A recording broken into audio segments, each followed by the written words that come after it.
All right. Hey, team, looks like we are up and running. Let me check how loud my signal is here. I'm probably going to have to adjust the volume. Yeah, once I get into this, I got some social media posting to do, and then we'll get started. Okay, yeah, it sounds like I'm there. Okay, cool. And let me go ahead and grab this. I do the social media postings here when I first go live, so if you're familiar with the channel already, you can skip ahead a minute, and I'll catch up with you after the bump. But for folks that are new to the channel, allow me to distract you with my witty repartee and tell you, hey, my name is Phil Kearney. What's up? I create role-playing games. I illustrate them. I publish them online.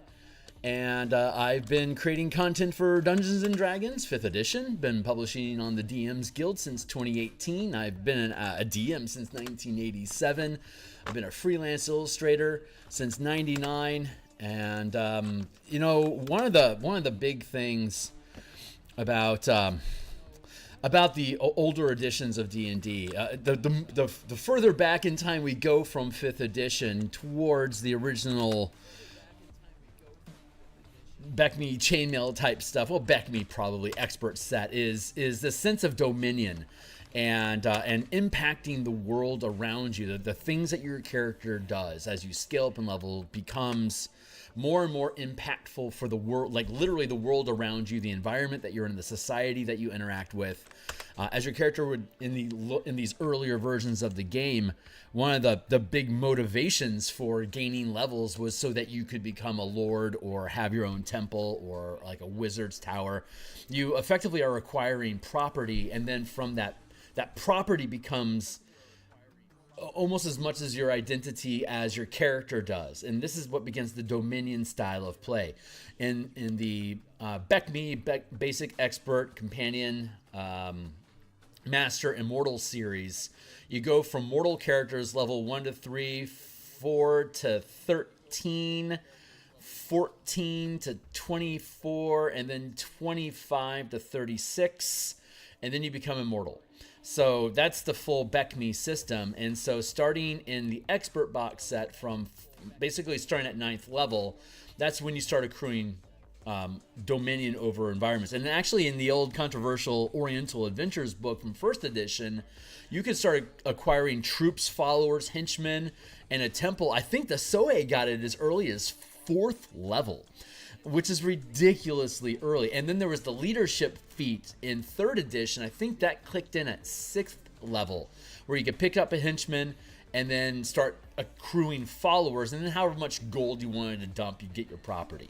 And so as we've moved from TSR into WotC, they stripped away the Dominion campaign style of game, because TSR originally built a means of taking your war game and then extracting a couple characters from that army to become basically like the Dirty Dozen, or like a SWAT team or demolition experts to go into dungeons or whatever to clear out a threat. And then over time, as those characters became more and more powerful, they would then become the commanders at the army level. So at like around 9th level, you'd have in the expert box, you'd gain a castle, and then you start accruing like followers around you. And then in the companion series, you would start expanding your army, and then looking at like Test of the Warlords is a pretty popular adventure from that era, where you would then take these armies and go attack out in like in a hex crawl style, take your army out to fight undead hordes, flights of dragons. There was an example of nearly unlimited number of elemental creatures spilling out of a volcano. So you'd want to amass these armies to go fight those things. And as you would conquer these different hexes and prove yourself in warfare as well as in your own personal power, you would then accrue a kingdom around you. And you get into the master system, Basic Expert Companion Master, the master system, where you're now conquering dynasties or empires, and then you would ascend to becoming an immortal from beyond that, and then like the whole process effectively starts over again at an immortal level. Hey Steve, it's good to see you. So that's me ranting about like what the origin of the Bastion campaign system is coming from. Let me go ahead and stop ranting here and switch up my screens and just say, hey, if you think this kind of stuff is cool, I'm here 9 times per week, Monday through Friday in the morning. I paint Tuesday and Friday, including tomorrow, as well as Mondays and Thursday nights like tonight. I do campaign, I develop books for campaigns and stuff. So like, subscribe, hit the bell icon for notifications if you want to see more stuff in the future. Here's the playtest document that we're using right now for the Bastion campaign system. The entire book here that we've been building, it's available for you to look at right now. There's enough here for you to start implementing in your own campaigns right now if you wanted to. But this is the document that I work inside of, along with a bunch of sidearms. This is the illustration that I had, just a simple little village in a bay. Yeah, I like doing environmental stuff. So Bastion campaign book, and yeah, right on, Steve. Glad to hear it, man. I'm glad. It's this stuff. Okay, so there's a lot of controversy around hate-speaking RPGs, WotC in particular, and Dungeons & Dragons 5th edition. And the algorithm rewards spite. I'm really convinced that if I focus my time on the things that I love about D&D and build tools to make those things that I love become that much more significant into your game, like this idea of Dominion play, of having your characters, like having a formalized 5e, actual God-given 5e system for large-scale combat and developing and running a settlement or a guild. We're calling these things bastions because that's the language that they chose. If we love the things that we love about our game and we build tools to lean into those things and make them better and more fun to play with, we can lament that Wizards isn't able to push the envelope in innovative design as a complaint or gripe towards the game that we love. But it doesn't have to hate the game. The game is awesome. 5e is an excellent game engine, and there's so much that I love, not only about just the 5e game engine, but all the IPs that Wizards inherited from TSR, and the stuff that keeps coming out, and their MTG stuff, all these, I just love all of these things. And so I really have, I'll complain about them, and I'll throw shade at WotC when they deserve it, but that's the exception. I love the ideas that they put out. I just wish they had invested more time on them. Actually, I don't. Because if they had invested as much time in building out these ideas that I did, and probably play test them as much as I do, I wouldn't have any books, because the stuff that I build is cool. So, sorry. Humble pie aside, y'all. We're making... Okay, so the Bastion system, according to the DMG, basically it's a number of different types of facilities that you can place into a location that your characters have command over. And each of these facilities can do things for you. The way that WotC has it format, there's 3 pillars, right? There's combat pillar, which is high action economy, really distorted time that everything slows down to like 6 seconds of game time is like 20 minutes real time. You have this distortion effect, and then you move into exploration mode, which is essentially just making ability checks, and the results of those ability checks dictate what your team discovers, what challenges that they face, if they have some sort of a mishap while they're climbing or dredging a tunnel or whatever it is they're doing. Ability checks drive exploration with yes or no responses to random questions that players are asking. What's over that hill? Well, you head over that hill. It takes 3 hours to get over the hills, and give me a spot check. And you might not have anything in mind, but if a particular number gets rolled, maybe it inspires you to say, yeah, you've seen that things came through here, but you're seeing the tracks, but you're not seeing what actually created the tracks. They went that way. Or like a really high roll is the tracks, yeah, there's a camp over there. You found yourself camp X. Or you roll incredibly low and you don't see the camp, you don't see the tracks, you keep going that way, and then you get flanked by who was in the camp, and now you're having a combat encounter where you might not have wanted to have one. That's the second gear, and that's the gear that I enjoy operating in most. It's fast, it's creative, it allows for inspiration and innovation, and it moves quickly. You can use exploration to frame conversations that you have as inquisitions, making rotations between intelligence, wisdom, charisma, and deception, intimidation, persuasion, and insight. So you have 3 ability checks with 4 different skills that your character can be rotating between just to have a conversation with NPCs. If you're trying to extract information from them, you're effectively exploring their mind space to find what secrets are they trying to hide, or what opportunities and treasures open up that you can discover from conversations with people.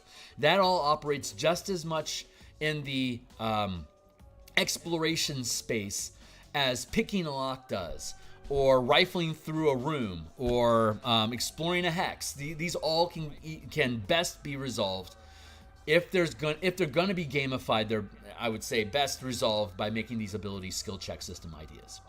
And then the third gear is social interaction, and social interaction is there's very little mechanics involved with, if any mechanics involved with it. So when it's basically, like in this instance, is like I hire 6 milkmen, and I start distributing milk. I have a stables, so I have cows, and so I start distributing milk to my community, and I become the town milkman. And this is something that you just choose to invest in your bastion, and you do it. It just happens. There's no real roles to it or anything that's involved with it. You're just distributing milk. What's the big deal, right? But the entire system is framed that way. So like you can build books, you can build items that give you advantages on different ability checks. You can create potions without having to make any kind of ability checks at all. You're basically just telling the DM if it's within the rules of what your facility can do, you can do it, and the DM can't really do anything about it. Maybe something you do spurs the DM to counter you. Like, for example, there could be a milk mafia in your town. If you start squeezing udders and pushing out product without paying the milk king, then your town's gonna your bastion's gonna be in for a world of hurt. But there's not a lot of mechanics that go on behind it. That's just an idea. We have an ability check system here that will, in a die roll, tell you how profitable the milk trade is for your characters, what kind of weird event, with a second die roll, what kind of weird events might be happening around your milk production, and if anything goes wrong, what kind of complications may arise that then become seeds of adventure to fuel your character's campaign inside of this, like maybe you build your bastion inside Waterdeep.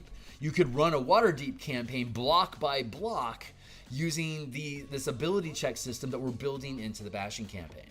So a DM can get there with the narrative structure that the Bastions in the DMG has, but the DMG's application of like geopolitics and economics it's too rudimentary. It's far too rudimentary for you to be able to gamify it well, to build a campaign around.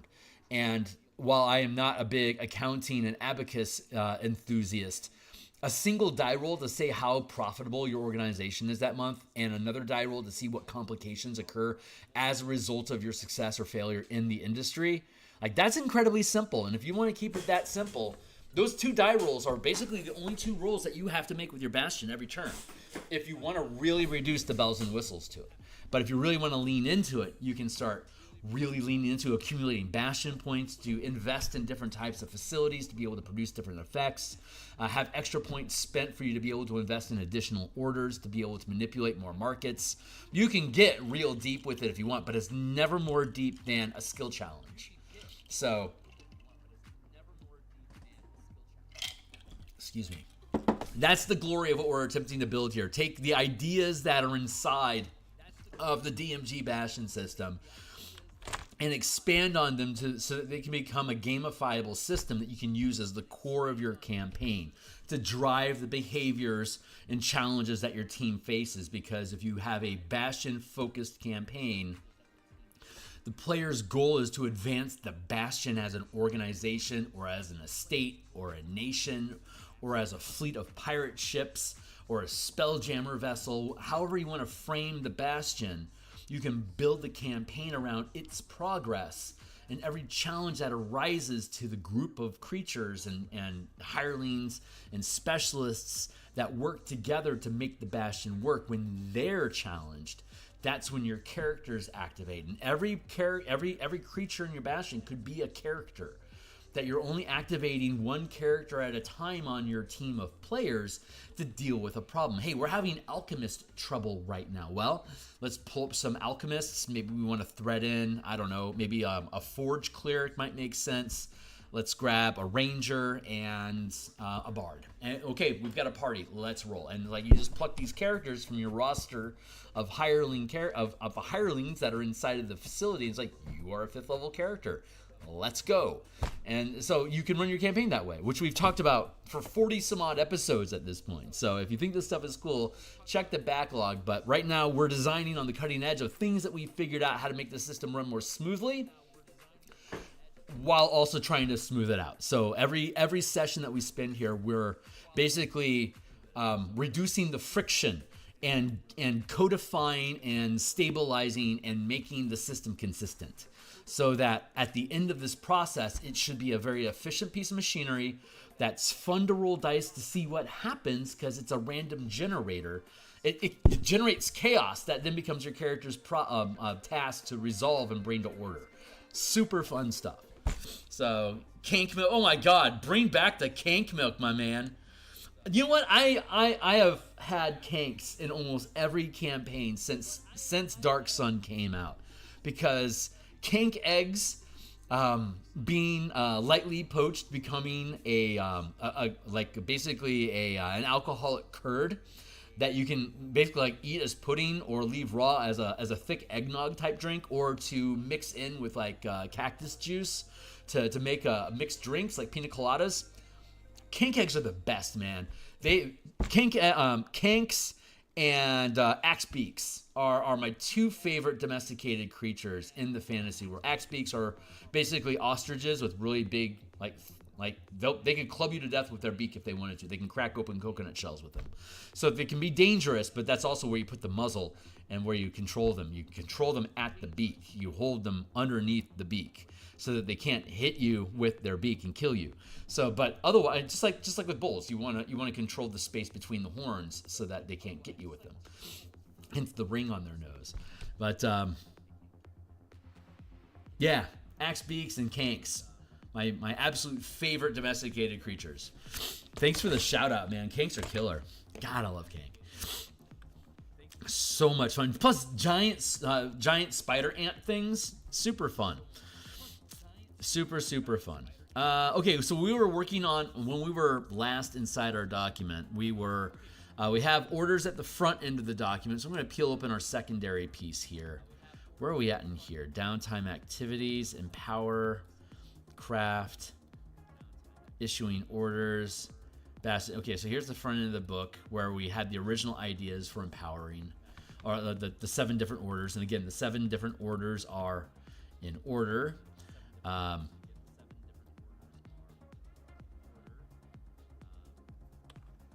Craft, empower, harvest, maintain, recruit, research, and trade. So a craft is to make non-magical items, and power is to create magical items, or to enchant or charm or grant a boon upon a character or creature. Harvesting is gathering materials, typically from a settlement or some sort of fixed location, like a mine, a field, a pasture, an oyster farm. You know, it's a location, basically a settlement that your bastion has access to, so you can go out and you can harvest these materials. Maintain is generally hirelings establishing. Maintain is hirelings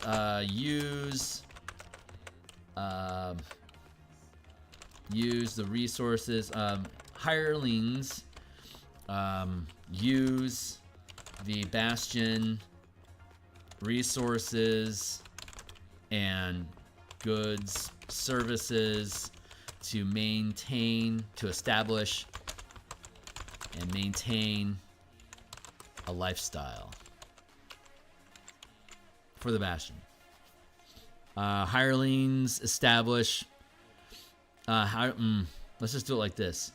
Hirelings use goods and services of the Bastion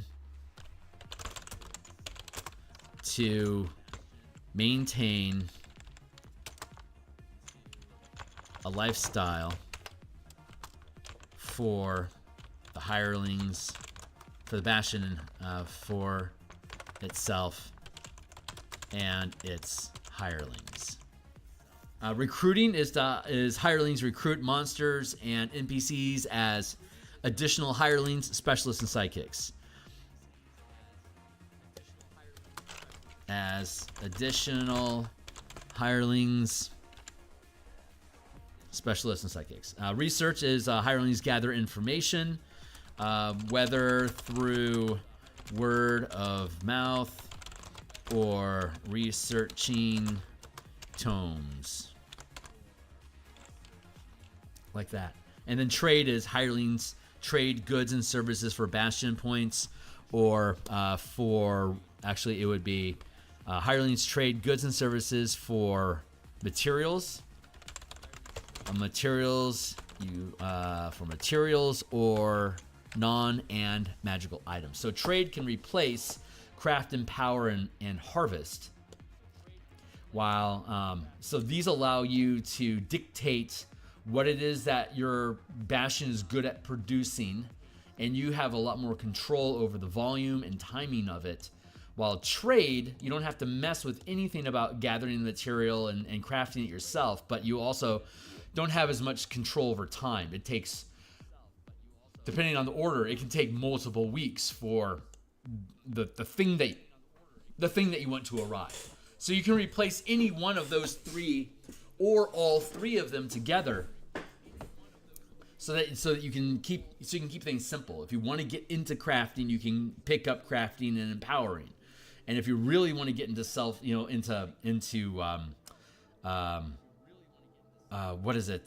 self-funding or like self-find series, you're going to harvest as well. If you're leaning into integrating into trade networks or want to really get involved in geopolitics, then leaning into trade is going to be very useful as well. And keep in mind, if you issue the same, so again, just the real quick breakdown on the rules is, as your Bastion gains rank, you have your rank is 1 to 5, and the proficiency die that you roll is based on that rank. So first rank Bastion rolls a D4. This is, you roll a D20 plus the rank of your Bastion. That's your basic ability check to see how well you do at any order that you issue to your Bastion. That's just your flat generic roll. However, the Bastion, as it gains ranks, you also roll a D4 and add it to that result as well. So a 5th rank guild or 5th rank Bastion is going to roll a D20 plus 5 plus D12 and get something between 7 and 37 as a result. So that basically sets that curve, that bounded accuracy of 5e, where difficulty and tasks are generally going to be 10, 15, 20, 25, or 35. 5 options. And even at 5th rank, that DC 30, you've still only got roughly a 20% chance of succeeding at it. Because you have to roll a 30, 31, 32, 33, 34, 35, 36, or 37. That's your cap. Out of 37, the top 30 to 37, that's only 7 out of 37. That's roughly a 5th of what your character can do. So at the highest level of performance in this D&D game, your guild is your Bastion is going to fuck up 1 out of 5 times if they're operating at maximum capacity, pulling off the biggest accomplishments that could be accomplished. If they're super huge but they lowball it, like with mid-level stuff, very basic, steady, consistent tasks, then 10, 15, 20. They're only going to have to roll a 20, and they've got a D12. They got a D20 plus 5 plus D12. Most likely, they're going to succeed. They can barely ever fail first rank tasks, but with a 7, 8, or 9 possible, unlikely, but possible, they've got basically a like a 7% chance of failure. Anytime they attempt to do anything, that's assuming that they lowball. I mean, their chance of failure is huge at a 5th rank task. And again, if you fail a task, it's not like, oh, you can't do this. It creates a complication, and the complication prevents you from succeeding the task. See, the way that D&D is framed currently, the Bastion system is you say what you want to do and you do it. And basically the DM just says, okay, that's what you get to do, so you get to do it. With this system is, I want to do this thing. Okay, make a die roll. Did you succeed the die roll? Yes, I did. Okay, great. You do the thing. What's next? But if you fail the die roll, it's like, you can do that thing. However, you have to resolve this thing first. It doesn't say, no, you can't. It says, I have just given you an adventure, an opportunity to go on an adventure. And at the end of that adventure, the thing that you want to do, you will accomplish, but you'll also gain experience points, maybe some treasure, and new options for you to lean into to expand the power of your Bastion, create new alliances, or get new seeds of adventure to lead you in new directions that you might need your Bastion to help you achieve. So the die roll tells you either get to immediately further the goals that you want, which could create their own complications down the line, as you see getting what you want isn't always awesome. It could turn out against you, and that's just the process of running a campaign. Or you fail the die roll, and it creates an opportunity for you to figure out how to get around this complication to make it work out. And that builds the character, the language, the connections, the rivalries, and the alliances that your Bastion can then further grow upon. So, but you can only issue one of these orders each turn, and a turn is typically a week. So I'm going to have to use the maintain order to re-roll my Bastion's lifestyle each week, unless I have extra Bastion points laying around. And it's, again, and that's currently, I think, what we're actually working on right now is, let me get down to that portion of the document. How long has it been since I've started? Because I feel like it's only been 27 minutes. Like, I can potentially rant about this stuff for a solid hour when I begin a stream. But I need to do that because the stuff that I talk about over and over again ends up getting written into the book to describe, like, why is this campaign, why buy this book, why is this important to you? And if I've recited this conversation and talked myself into keep doing the book, 42 times now? It's probably going to end up being a good book.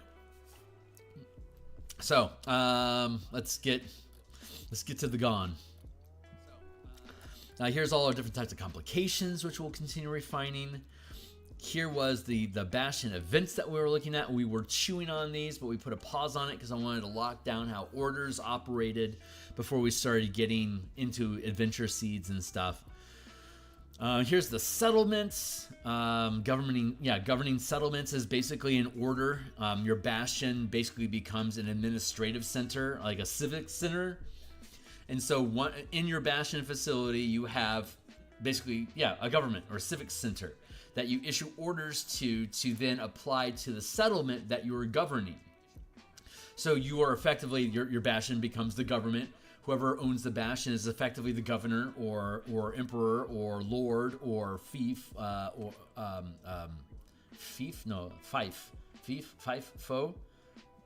duke of that area, or like the sorcerer king, or however it is that you want to structure it. And this structure works just as well for players as it does for DMs. DMs can make their world get real fleshy real quick by introducing bastions, and then just a quick tropey glance across what does that bastion do as a guild or a company or as a government or as a settlement. What is this NPC bastion about? And that pretty much feeds for you automatically what kind of facilities are they going to have, what rank are they at, so how much power do they have. And so that then also tells you like what level of magic can they cast at, what's the highest CR creatures that they're going to be sporting around with. So like if you run across if you run across a keep on the Borderlands, for instance, and it's a third rank bastion, that is potentially a really powerful center for the gods of chaos, or the orcs, the orc tribe or whatever. We've got these caves of chaos that ramp up to like CR 10 threats.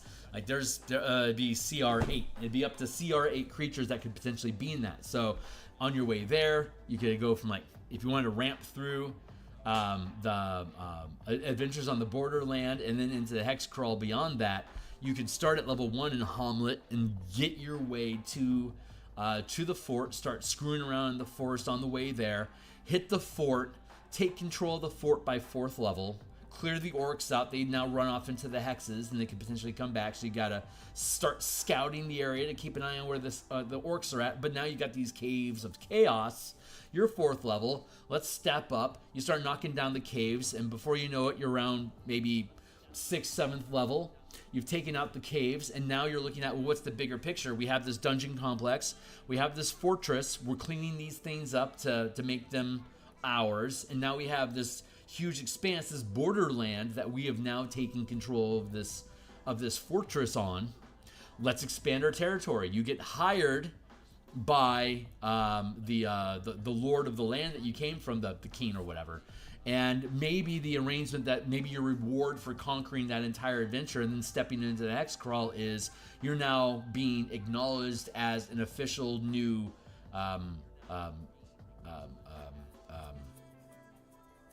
fief in his kingdom, and that fief will continue to grow as you expand the hex crawl, and he will provide you with additional bastion points and maybe even troops to operate out of your bastion, so that you will have a military force that can then go out and establish additional forward posts, lookouts, scouting facilities. Maybe you can establish trade with some friendly and sentients that are out there somewhere. If you catch sight of the orcs again, you can establish a perimeter and scouting to try to continue pushing them away. These are all things that we can do inside of this book. And it's all just basically ability checks. It's super simple, but if you need to zoom in, we need to fight the orc chief. He's not backing down, and he's not taking any sensible answers. Well, then we need to strong arm him, so let's throw a team together. Maybe it's a 9th level adventure, and he's actually like an ogre mage. Maybe that's who the chieftain is. He just shifts himself to look like an old orc, but he's actually an ogre mage, and incredibly dangerous. So that becomes your actual challenge. You knock that dude down, and then are we going to rout the orc tribe? Are we going to conquer and then incorporate them into our ranks? Are we going to establish trade and just build borders with them? There's a lot of different options that you would then, but that's the Dominion style of play that you expect to engage in at the expert and companion level of the Beckme system, where this is all coming from. Like, these ideas are coming from there. But again, the dungeon punk perspective of WotC and having your character be the focus of the campaign, not the world around you that you're a part of. That's a big shift in focus. Because TSR came from the perspective of, I don't care the individual perspective of anybody inside of this army. I've got an entire army to throw at your army. Let's see who ends up taking this ridge. But then that gets boiled down through TSR, chainmail, and then D&D into SWAT team, going out and at the individual level making a difference in the war, to then pan out again to look at how did this impact that, which is why the advice that you see for warfare in D&D is always, don't worry about the big battle, just focus on the difference that your characters make. Send them on special missions. And that's kind of the core root of where D&D came from, is these special tactical missions that you send specialists in to perform. But the lament with 5e is that they, for simplicity, they just threw away. They basically made the armies and the fortress and the conflict of nations a social interaction pillar of adventure instead of a combat pillar or even an ability check pillar like an exploration pillar, they ground it down into social interaction, where it's basically just background flavor text for the next story beat that the DM wants to have happen. So there's no game, so there's no gamification, so there's no consequences to risks that characters take with that army. So there are no successes or failures with the army. There's just what it frames the adventure that your characters are inside of. And that, in my eyes, that is a loss. Because if you have a way to gamify the armies that they're operating with, you can have actual tangible consequences to the actions that your characters take. Maybe your army is going to have a higher level of lifestyle while they're on the march to the location they were going to, as a result of your characters raiding that nearby fortress and basically stealing their storehouse and being able to now distribute it to the troops, for instance. Whatever. Anyway, that's governing. We were getting up into maintaining. Maintain. Harvest. Maintain. Let's get rid of the parentheses because this is like real talk. Each turn, the Bastion is issued the maintain order to determine the quality of lifestyle maintained, the quality of lifestyle for the Bastion at the beginning of each turn. Make a Bastion check, make a Bastion test each turn to maintain a lifestyle without expending. Let's see, make a Bastion test each turn.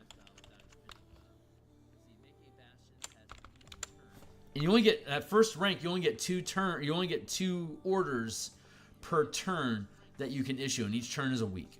So one turn has to be maintained, but I was thinking about making that a free order.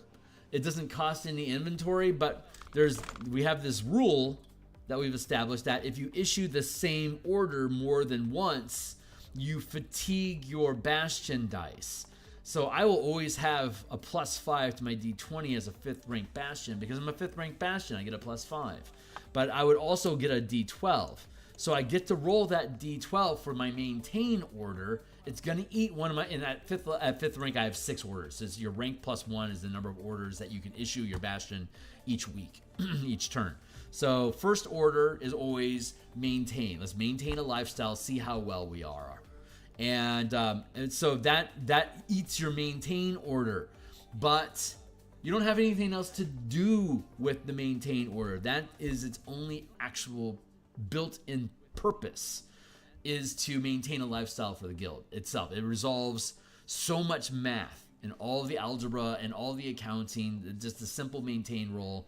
And the result is wretched lifestyle. These are straight from the DMG and Player's Handbook. The 7 degrees of lifestyle that your characters can maintain. Wretched is you're basically sleeping on the road. Anyone can walk by and stab you with a stick anytime that they want. Squalid is like you've got like a cardboard box. You'll at least hear them coming when they start messing with you. Then you have a poor lifestyle, which is you can probably expect the locks on your door to stay on, but you step outside and there's no guarantees. And then you have a modest lifestyle, which is it's unexpected that you're going to be facing crime or consequences. You potentially even just leave your door unlocked if you're in a neighborhood that you trust. Comfortable is you should feel safe. The government is working for you, not against you. If you have a wealthy lifestyle, you're basically helping establish laws that obviously protect yourself in the trade industry that you're in. It's balls and parties and yacht excursions, and then there's aristocratic, which is you're basically setting the laws. You're the ones that the wealthy and the comfortable are asking to do something about. You're the ones that are making those things happen. Your money, your influence, your politics. You're an aristocrat.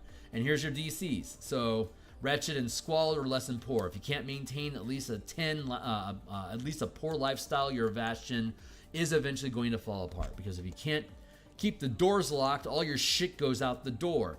And if people are getting stabbed in their sleep, then they're not going to want to sleep there anymore. So you have to maintain at least a poor lifestyle.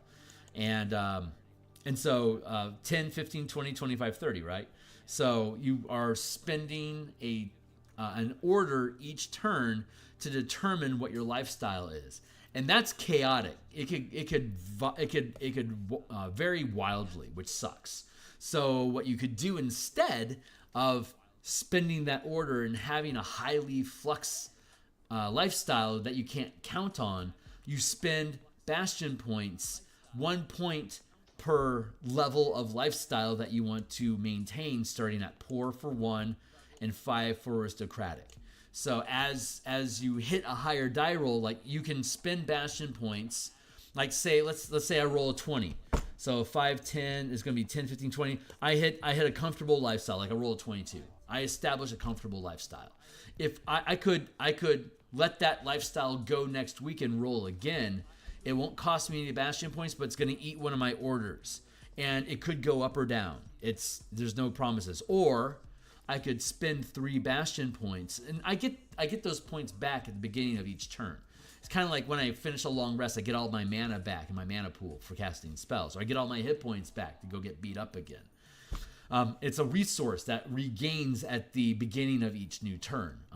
So a bastion turn is a week long. I regain my bastion points. So for me to maintain a comfortable lifestyle, instead of rolling making a maintain check each round, I invest 3 points to sustain a comfortable lifestyle. And you start your bastion with 1 point, and when you get to 10 points, you're second rank. When you get to 20 points, you're third. 30 points for fourth, 40 points for fifth, and then fifth is the cap, and you just keep gaining points from there. It's like a fifth rank bastion can easily set aside 5 bastion points, so that when it comes around that they hit an aristocratic lifestyle, they can drop those 5 points on it and lock that style of life in, because bastion points have tangible material costs. Like we've talked about before, depending on the rank of your bastion, each bastion point has a gold value, a literal gold value. It's 100 gold pieces per bastion point at first rank. Think about Geppetto's shoe shop in Pinocchio. That's a one-man operation. He's got a loft and he's got a workshop, and he's got a whole bunch of leather shoes. He spends all day making leather shoes, and he goes bed at night. He wakes up, he makes more shoes. It's just him. If he gets sick, operations go down. That's a bad die roll that week. He's not maintaining a good lifestyle for himself. So he is poor, or maybe somebody breaks in and steals his tools. Well, now you're squalid, and you're taking a financial hit. But as you gain ranks in your bastion, it becomes a larger organization with more resources available to it. You can see here it can scale. Like a first rank bastion could be a one-man operation. It could have up to 10 hirelings, but by the time you're getting larger than 10 hirelings, you're probably accumulating enough bastion points and generating enough wealth to be able to push your way up in points. Like you can buy bastion points, just convert gold into bastion points. So instead of abacus and accounting our way through how many long swords do I need to sell until I'm third rank, you just maintain a lifestyle. All that shit takes care of itself, and that gives you a reason for your characters to go out on adventures, to get gold. And at some point, at low levels, 500 gold, that's like, we can build a decent pub with 500 gold, because you really could. You could build a decent pub with 500 gold pieces. It's not going to be massive. It's not the Ritz-Carlton, but it's a good place. It's a good place. Like, it's a roadhouse. It's a roadhouse dive. You could easily build one of those 500 gold pieces in D&D. But then you're going to push yourself up into the second rank, and the value of each bastion point becomes 1,000 gold apiece. I love that curve. 1 to 9 points, 100 each, and once you get to that 10th point, 10 times 100 points is 1,000, and now you've just upgraded the scale of your facilities. So it's 1,000 to 9,000 gold, and once you get that 20th point, 10,000 gold that you've accumulated, and it clicks over. Now you're looking at 20 plus points, etc., etc. It just keeps scaling from there up into 1 million plus gold. Like 1 million gold is what you have at the top value, and you can convert bastion points back into gold. But like at 5th rank, it could take months for you to be able to get 1,000,000 gold. You could potentially like in a month, like in a season, you could probably sell off a Bastion point for 1,000,000 gold. But if you've got a 5th rank Bastion and you need 1,000,000 gold, I mean, you could potentially do some sort of adventure to do something instead that would take less than 3 months to do. Or, you know, there's more optimal ways to gain 1,000,000 gold when you're 20th level. So, but that flip back and forth between gold and Bastion points is a way to melt away currency in your campaign. At low levels, when it makes sense for you to grab a fistful of diamonds as a big score, you might be able to flip that into maybe 10 Bastion points, and then like maybe another 4 or 5 Bastion points. Like maybe you can get up to 15 Bastion points with your 15,000 gold that you got of these diamonds that you stole. Well, yeah, you can get a 2nd rank facility. You can make a nice shop. You could actually have like a little hotel with that. You could make a jeweler's shop with that, with your jewels. So that's the curve there. And so, but again, the point that I was actually attempting to make was that you can only order each issue once per turn. If you have a complication, or if you decide to issue the same order more than once, probably because like if I'm issuing the Empower orders because I want to make a magic item. Well, if I'm 4th rank, I've got 5 orders I can issue, and let's say I have 5 points locked in to maintain an aristocratic lifestyle for my Bastion. At 4th rank, I would have 5 orders because I don't have to use that order anymore to maintain a lifestyle because I've paid to maintain that lifestyle, and at 4th rank I can maintain it for an entire season before I have to roll again. So that just locks in place and goes. 5th rank facilities, I think they can. I think we have it currently. I think we have it listed as unlimited, but I want to make it a year. I think that makes the most sense. Yeah, see, we have it current. Oh no, it's 1 week for 1st rank Bastion, which is irrelevant because a Bastion turn is a week. What are you stabilizing? You're gonna have to reroll anyway. 2nd rank can maintain a lifestyle for a full month. 3rd rank can maintain for a season. 4th rank can maintain for a year, and 5th rank can, once they get a lifestyle, they can they keep that lifestyle until something knocks them down that they can no longer afford that facility. Like if you're maintaining a lifestyle with Bastion points and you get sabotaged or sieged, which causes you to temporarily lose Bastion points, the first Bastion points that you lose are any that are maintaining a lifestyle for your Bastion. So if you like, say you have an aristocratic lifestyle, which costs 5 points to do, and you get sabotaged. Somebody does some espionage or something on you, and you take 3 points of damage. You basically lose 3 Bastion points until you finish your next turn. Well, as a result of that, 3 points are now taken out of the Bastion points that you're stabilizing for your lifestyle. So that means that if you're sabotaged, you're going to have to roll again unless you have a shitload of points laying around to be able to continue to sustain that. So I'm sorry, you lose free points first, like points that aren't allocated yet, and then you attack the lifestyle, and then you start disabling facilities, taking those away. And if you take away enough Bastion points to drop you from, like, say, 50 to 25 Bastion points, like, that's a hell of a drop. But if you got hit that hard, from 50 points, you'd be 5th rank, down to 25, you'd only be a 3rd rank guild, or a 3rd rank Bastion, until you can heal all those 24 points. You're only going to be operating at 3rd rank. So your D12 becomes a D10, then becomes a D8.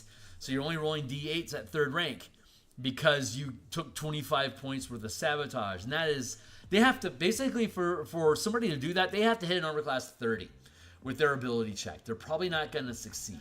They're more than likely going to fail. If you take a shot at a mega corporation, you better come equipped for a battle, because they are going to hit you back with a lot more than you think that they can come at you with, from directions you don't see coming. Like, attacking mega corporations is fucking dangerous. Get ready for it. Like, you could use this system in Shadowrun if you wanted to build out mega corporations at war with each other, and then drop your Shadowrun characters into here to go do some net running, for instance. Very, very easily you can convert over to that kind of campaign if you wanted to. Okay, so and then finally the point that I was trying to get to is that if you issue the same order more than once, and you'll either do it because you want to build more than one magic item this turn, for instance.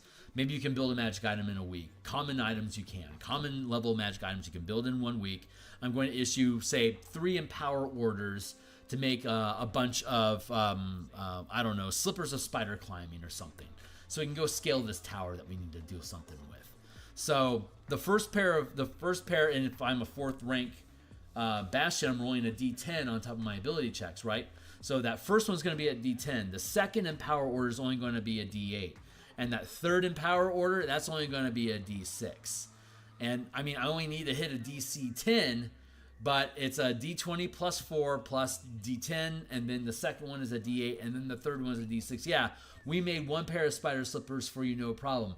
The second ones, they were a challenge, but we had a complication that came up, and we had ran out of spider silk or something. We had to bring in. But that third challenge, that was also a complication. And that was, I don't know, Loth took angst against us making so many slippers from spider silk, so she sent Drider assassins to kill us all. So our Bastion's being attacked by Driders and Drow right now. Like, this sucks. So when we build out complications, we want to have a scale of how bad is it going to be. Not just success or failure, but we can also build in a degree of horrible. Like this is the task. Like, and so if we wanted to fight off those spiders, but we didn't want to make an adventure out of it, we could then just have our Bastion take care of it, chase them off, spray some raid, whatever, get them out of here. You can do that. And let's say that was rolled up as a maintain order, right? To issuing a maintain order to protect your facility from losing any resources. Simple, right? And we're going to use the same DC as the slippers. So like maybe it's only a DC 10, so maybe it'll be really easy. But if I had to have rolled a maintaining my lifestyle already to establish a lifestyle, if I'm not sustaining the lifestyle and I had to roll to maintain it, if that complication with those slippers came up, that I have to fight off Drow and Drider running through my spider silk facility, I'm going to make an ability check with the maintain order, and instead of rolling the D10 that I would love that I got with the first set of spider slippers and maintaining my lifestyle this turn, it's the second order that I've issued. It's the second maintain order I have to issue. So it's going to be with a D8 instead of a D10. I'm still maybe the challenge is only a DC 10 or whatever. Maybe it won't be that difficult for me to pass, but that's the rub of the system. Like, you could build a whole bunch of magic items all the time, but the chance of you succeeding is going to degrade more and more as you go along. And as they have more complications stack up, they also fatigue your dice. So the way that you want to do it is you want to determine what orders do I have to issue. I have to issue the maintain order unless I'm sustaining the lifestyle already. So assuming that I'm going to have to issue a maintain lifestyle, that eats one of them. And now I have a second, like if I'm a first rank Bastion, I only have one more order I can issue right now. And if I fail that die roll, it's going to become a complication, and I don't have any spare orders laying around to resolve that complication, so it becomes an adventure automatically. Unless your team has accumulated some additional Bastion points that are laying around, because you could then spend Bastion points to get additional orders per turn. It's like a first rank facility, a first rank Bastion normally only has 2 orders. I could spend an additional point to get another order. There you go. And I'm thinking right now that we're setting the cap of you can purchase a number of additional orders equal to the rank of facility. So a first rank facility can be pushed to have 3 orders if I invest additional resources to make sure that you have the time. Like you hire some temporary workers to help you accomplish this thing. Normally we wouldn't have the facilities and the bandwidth to do it ourselves, so we're going to spend a Bastion point this turn, a spare Bastion point that we haven't invested into any facilities yet, just to keep it out there for us to use when we need it. So we need it right now. We're going to spend the extra point to resolve this complication so we can get this thing done in time. Otherwise, we might have a delay. We can't afford to have a delay, for instance, or whatever.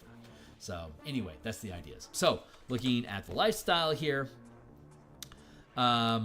we could maintain fifth rank can maintain a perpetual lifestyle until they get dinged. So if I have those spare points laying around to issue additional orders and to resolve complications, great. But if I'm sabotaged, I lose those points first, and then they come after my my sustained lifestyle points. Now I have to re-roll again until I can repair everything, and now I might have to roll for a number of turns to try to establish a lifestyle. Once I put points into a lifestyle, I can't roll below that lifestyle if I have to roll. So if I have a comfortable lifestyle, I can sustain that comfortable lifestyle with 3 points for however long my Bastion can do it. But I can still issue an order basically any turn that I want to try to get a better result than comfortable. And when I do, I can click it. I can tap another point of mana basically to sustain that higher level of lifestyle. And once I hit that DC 30, click, click, click, click, click, just make sure you have your 5 points available, or however many points you need. Like if you're comfortable, make sure you have an extra 2 points laying around. So when you hit that DC 30, you can tap the extra 2 mana to lock in that aristocratic lifestyle for as long as your facility can maintain it. So just the act of sabotaging each other just to ding their lifestyles is like rich man's sport, right? That's like geopolitics for fun. It's like, can we knock down Tesla stock to a 10% of what it used to be worth as a shout out to saying we don't like your particular actions that you are taking, person. Like that's like rich man warfare. That's not like boots on the ground. We're destroying stuff because we're angry at this guy. This is someone has, so not to get too political out there, but it seems awfully coordinated across the entire nation to be attacking Tesla vehicles. It feels like somebody is spending time and resources putting those ideas into people's heads as a good retaliation. It's probably somebody incredibly rich on the left side of the fence. So it's, whether you agree with the action or not, it probably didn't just spontaneously start happening. Somebody put some sort of energy behind it that got people to think it was a good idea. And that's like really high level, like very wealthy people have the resources to throw ideas out there and put ad dollars and social media posts and influencers talking about that sort of thing to gear up. This is a good idea. So D&D society can basically work the same way. If you want to make Fae look bad, Cormier might be running a Harper campaign to try to destabilize the gold value in Fae right now, so that the Red Wizards have things that are more important than to try to export undead to other nations, right? It's like there's games that can be played, and since D&D is a game, that's good news. Once your character gets really high level and powerful, you can start messing around with other people's income. You can start messing around with their cities, their civic centers. You can start destroying their temples. There's a lot of different ways you can manipulate these bastion systems to reflect things that we actually see happening in real life and gamify them, and then put a fantasy flavor on top of them. So politics aside, whichever way you lean, or whatever you think is right or wrong, the idea here is that you can create incredibly complex narratives that are reflected in real life. The things that we do, well, we can reflect those things with this Bastion system at that very large scope level to be able to impact society and the thinking of people inside of it. So, and I mean, that's what we're building. That's the breadth of what this publication is capable of doing for us. Which is, I'm out of water, so I'm gonna have to grab more. But that's what we're working on. So, having said all that, we have the fatiguing dice pool as you have to issue more orders, and you have no control what kind of order is going to be necessary to resolve a complication. So that's just fun. That's just fun. So let's see, where are we actually at? Oh, it looks like Yep, looks like got up to about an hour. I'm going to say that we did like maybe 5 minutes of actual design work, so another 55-minute diatribe at the intro of this thing. Where are we at? We are in maintain. We are trying to, you can gather, that's harvest. Maintain each turn, the bastion. This is not a mass production, basic orders, issuing orders.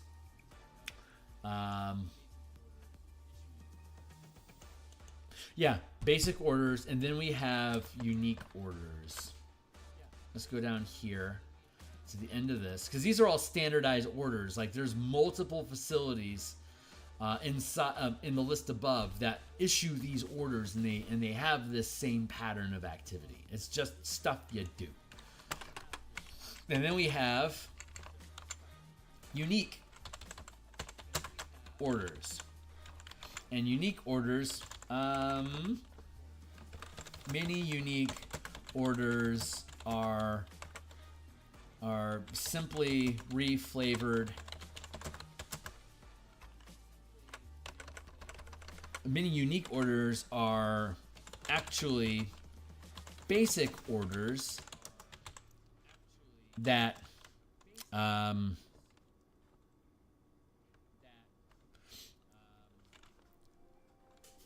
let's see. Many unique orders are actually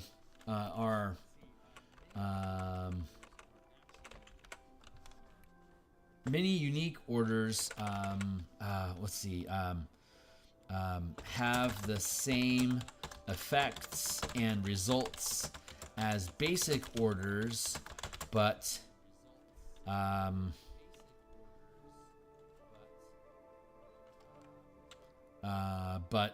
God, what am I trying to say? But are carried out differently. For example, you can issue the recruit order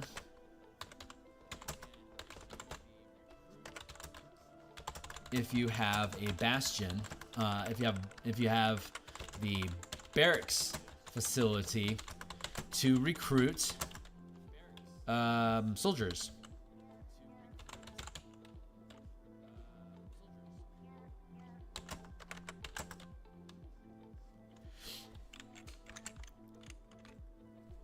As a basic order, you can issue the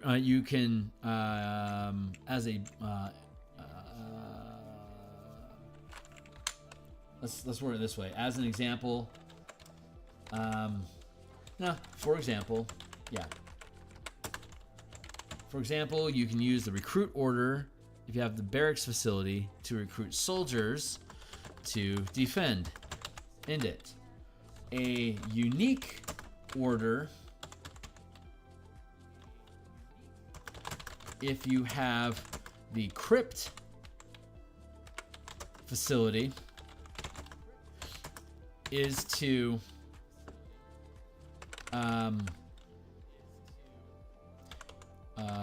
issues the empower order to recruit 1/2 CR soldiers. Period.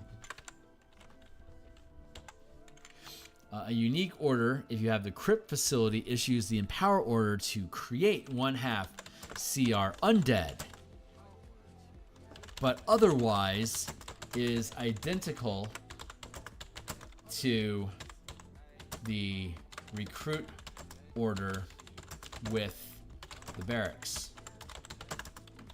A bastion can have both.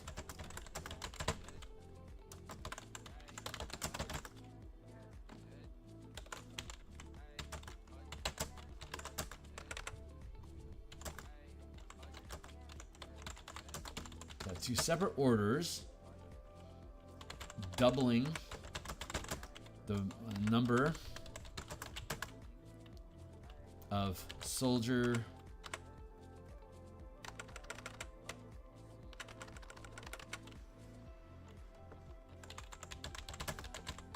soldiers and undead simultaneously.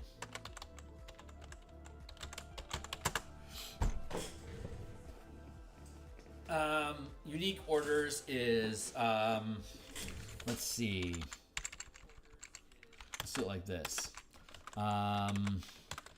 Variant orders.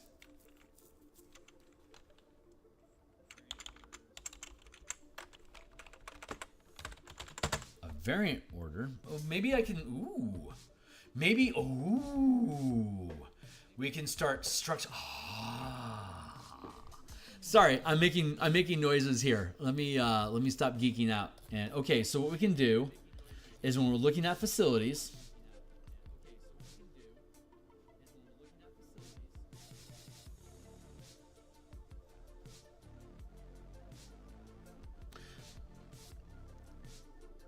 instead of unique orders,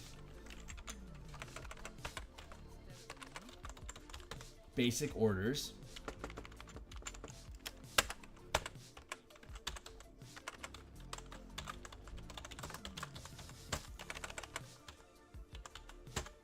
Unique orders.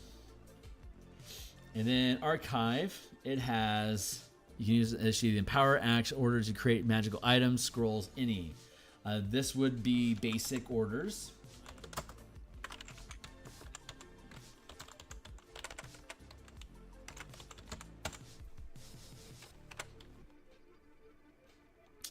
Armory, basic orders. You can empower items to make magical stuff. You can issue craft order to create non-magical items. Those are basic orders. We have those covered in the basic orders down below. Order. So, and this is going to be trade. You can issue the trade order to auction a bastion point to earn gold. That is a unique order. Unique order. And you can trade, you can issue the trade order for hirelings to attend an auction to acquire a magic item. That is also a unique order. So this has two unique orders. So one of the ways that we frame this, so we have unique orders and we have variant orders. So we have three types of orders that we're able to give. Basic, unique, UV. Basic orders. I was trying to think of like having them alphabetical. A, something between basic orders, which is B, and then something between B and U for whatever. But the one that we're coming up with right now is variant. Variant orders. Variant orders modify basic orders.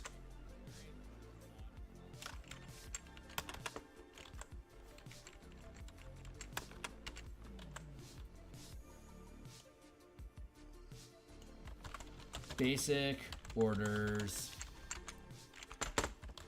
Basic. Maybe in the end we don't need to codify this much. We were really codifying facilities, and then we started backing off and loosening it up as the flexibility of the narrative improved. We were able to do away with so much structure around the facilities, simplifying what they're expressing down to basic orders or unique orders. Now we're exploring variant orders. Order, basic order to recruit. This is the basic function of recruiting. This is how recruiting works. It has a standardized rate in which you can accumulate things like how much space do you need and blah, blah, blah. But this is a variant order. Empower, you issue the empower order to animate CR 1/2. You issue the empower order as a variant of recruit.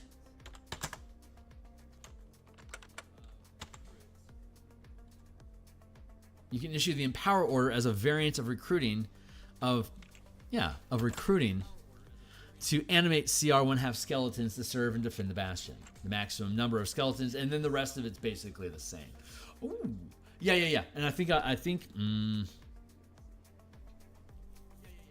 the maximum number of skeletons created this way is determined by the rank of the bastion. You can create less if desired. Tally timer. You must have sufficient space to retain the skeletons as listed for each rank. While in the Bastion and the crypt is undamaged, they remain under command of the Bastion spell. A character can take the undead from the Bastion, allowing the rules of the animate dead spell until they return. And I don't need to have this rank stat stuff, because this is the same stack that we have in the basic orders of how recruiting works. Here's your basic structure of how recruiting works. So this is modifying this simple structure, so I don't have to have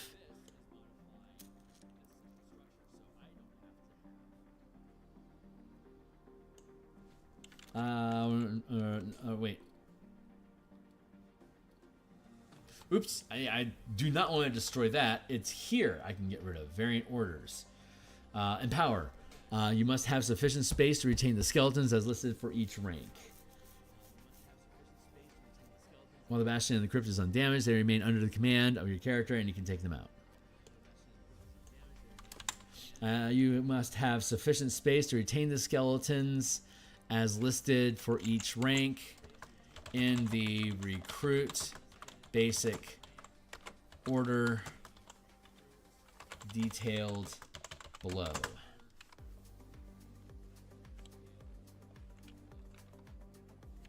There, that simplified that some. Maybe I don't need to simplify that. But this is where I think we're at. It's like, yeah, facility benefits are always unique.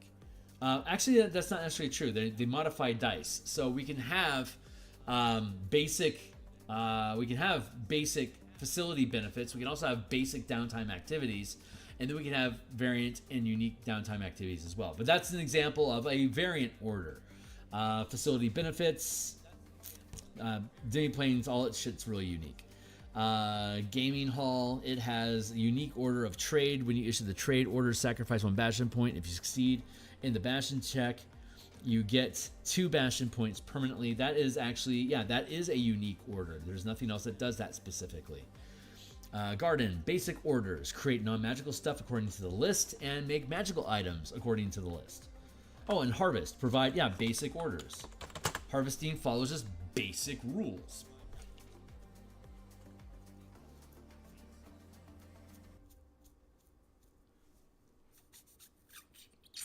Let's see. Orders. You can issue the craft order to create non-magical items. You can issue the empower order to create magical potions. These are basic orders. We already have them listed. Recruit. You can issue the recruit order to attract the expert sidekick. That's a basic order. Trade. You can issue the trade order to acquire materials or non-magical items. Also basic orders.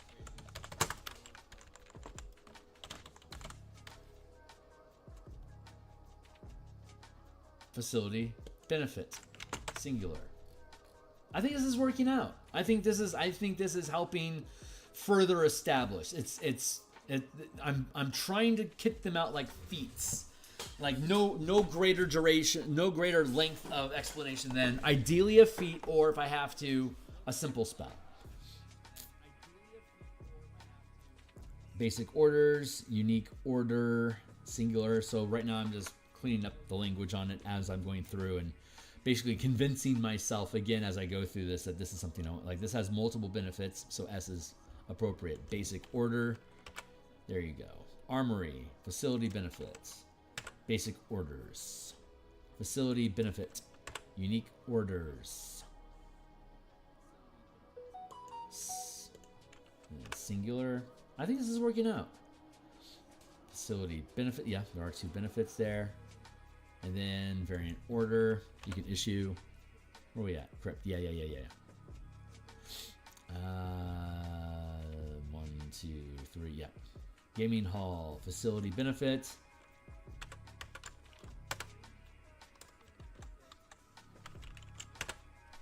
Downtime activity.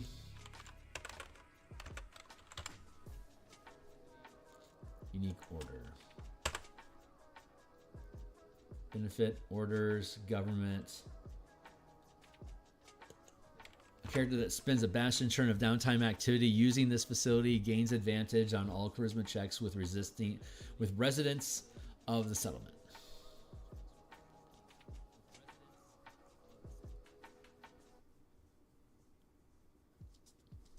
Like this is a basic facility benefit, which is when issuing the trade order to acquire materials or non-magical items, you can roll an additional bastion die. So like if you're stuck on D8s right now, if you have a government in place and you're performing this trade order, specifically like with the guild hall, you can get materials or non-magical or magical items. The storehouse can do that too, issue that basic order. So if I have a government facility working with that storehouse or that guild hall, then I can roll 2 dice. So if I'm only rolling a D8, I would be rolling 2 D8s instead of 1, increasing the likelihood of me getting at least 5 or better on that die roll. Downtime activity is a singular TY. You can govern us, and then a unique benefit is you can govern a settlement of a rank.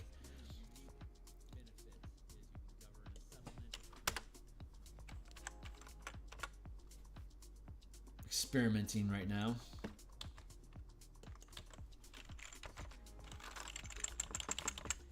Find it. Unique facility benefit.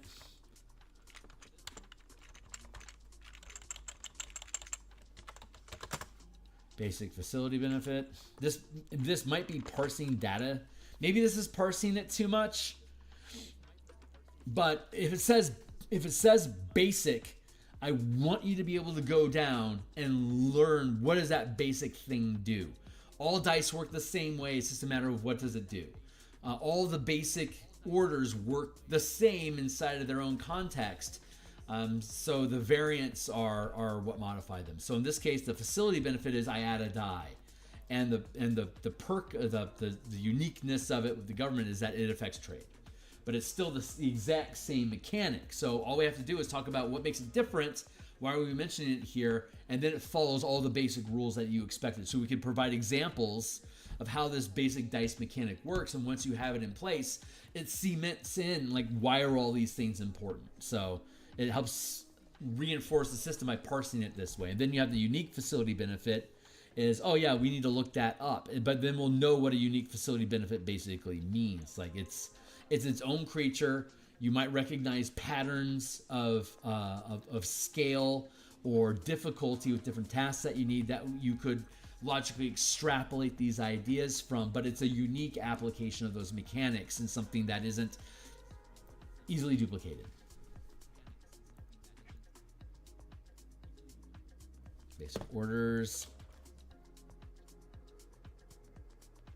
Recruiting. Yeah, basic. Trade. Basic. Laboratory, facility benefit, and basic orders.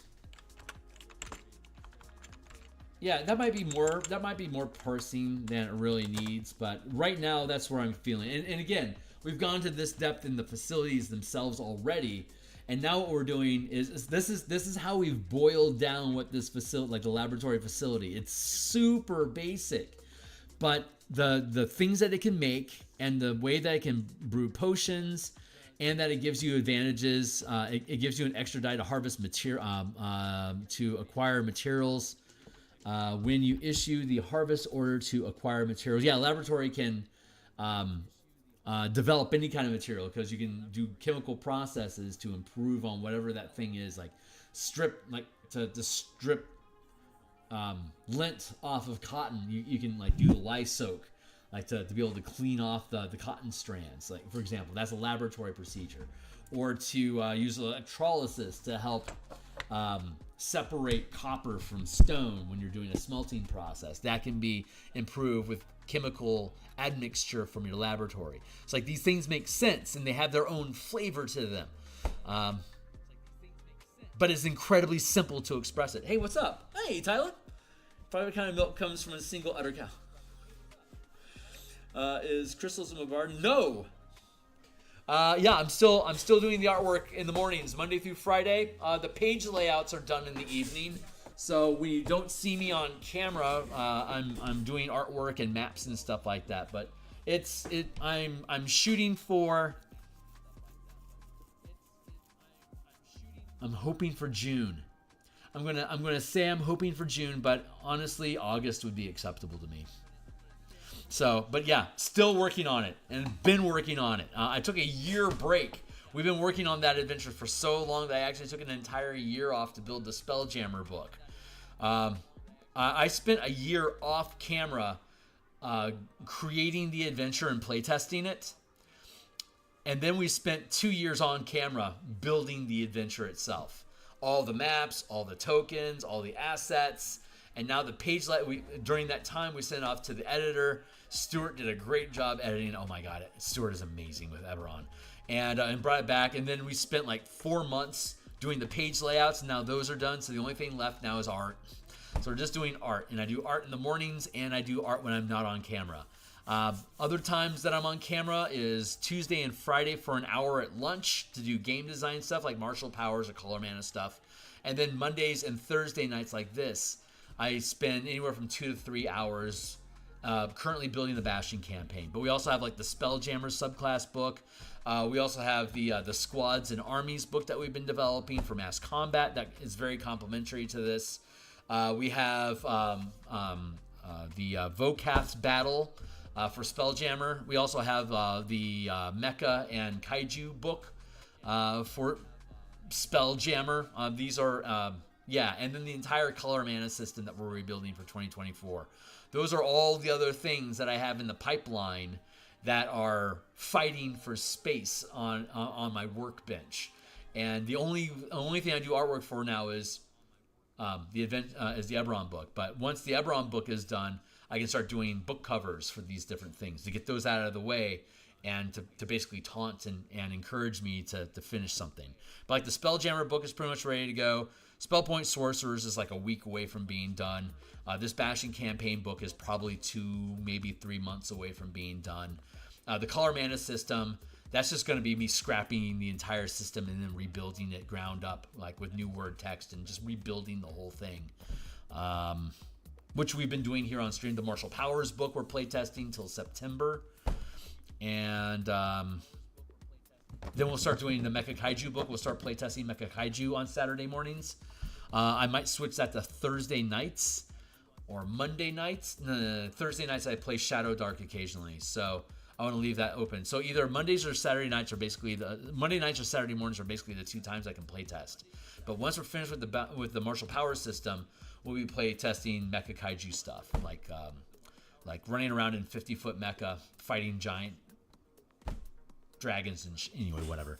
I'm gonna refill my water, and we're gonna continue digging through these. I like where this is at. I really like where we're going here.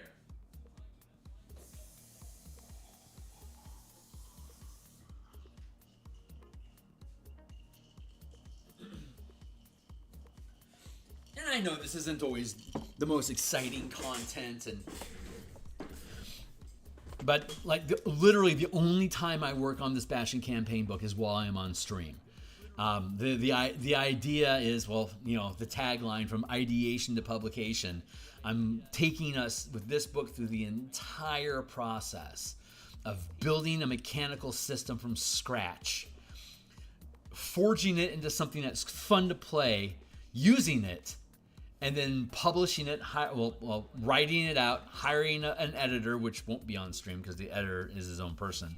But she does the work, and then it comes back to me, and then we do all the artwork for it, like everything but the editing, and most of the page layouts. Page layout stuff is generally not very exciting to watch because it's me not talking to you guys about ideas, just literally just reading text. Well, I mean, I read text over and over here again too, so shut up.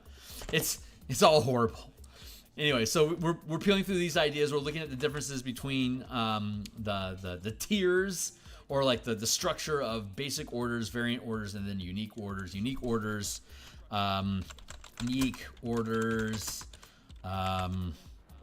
create new effects that are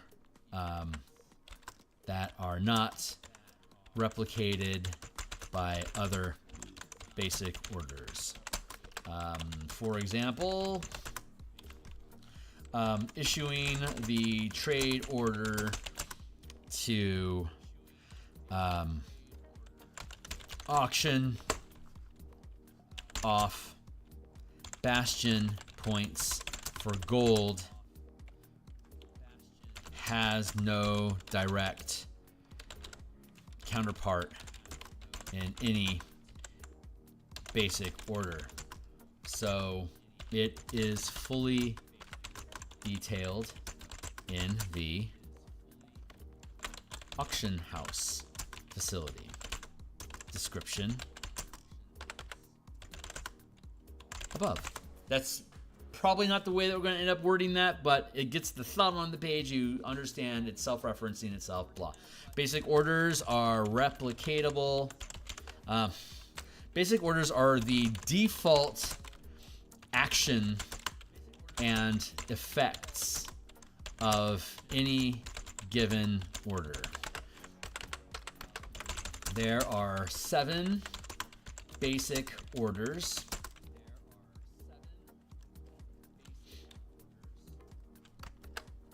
Craft.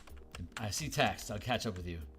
Craft, empower, harvest, maintain, recruit, research, trade. There are 7 basic orders. Each order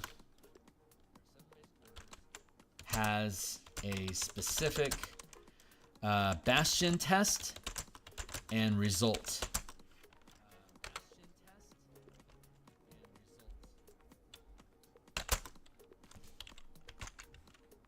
There, that's basically what orders are. And then variant orders is many unique or many variant orders, many facilities can be issued variant orders which have the same effects and results as basic orders but are carried out differently. For example, you can issue the recruit order if you have the barracks facility. For example, you can issue the basic order to basic order recruit if you have the barracks facility to recruit 1.5 CR soldiers. A variant order you can issue if you, however, if you have the crypt facility, you can issue the variant order empower to animate dead as 1/2 CR skeletons. Otherwise, it's identical to the basic order recruit. It's identical to the recruit basic order.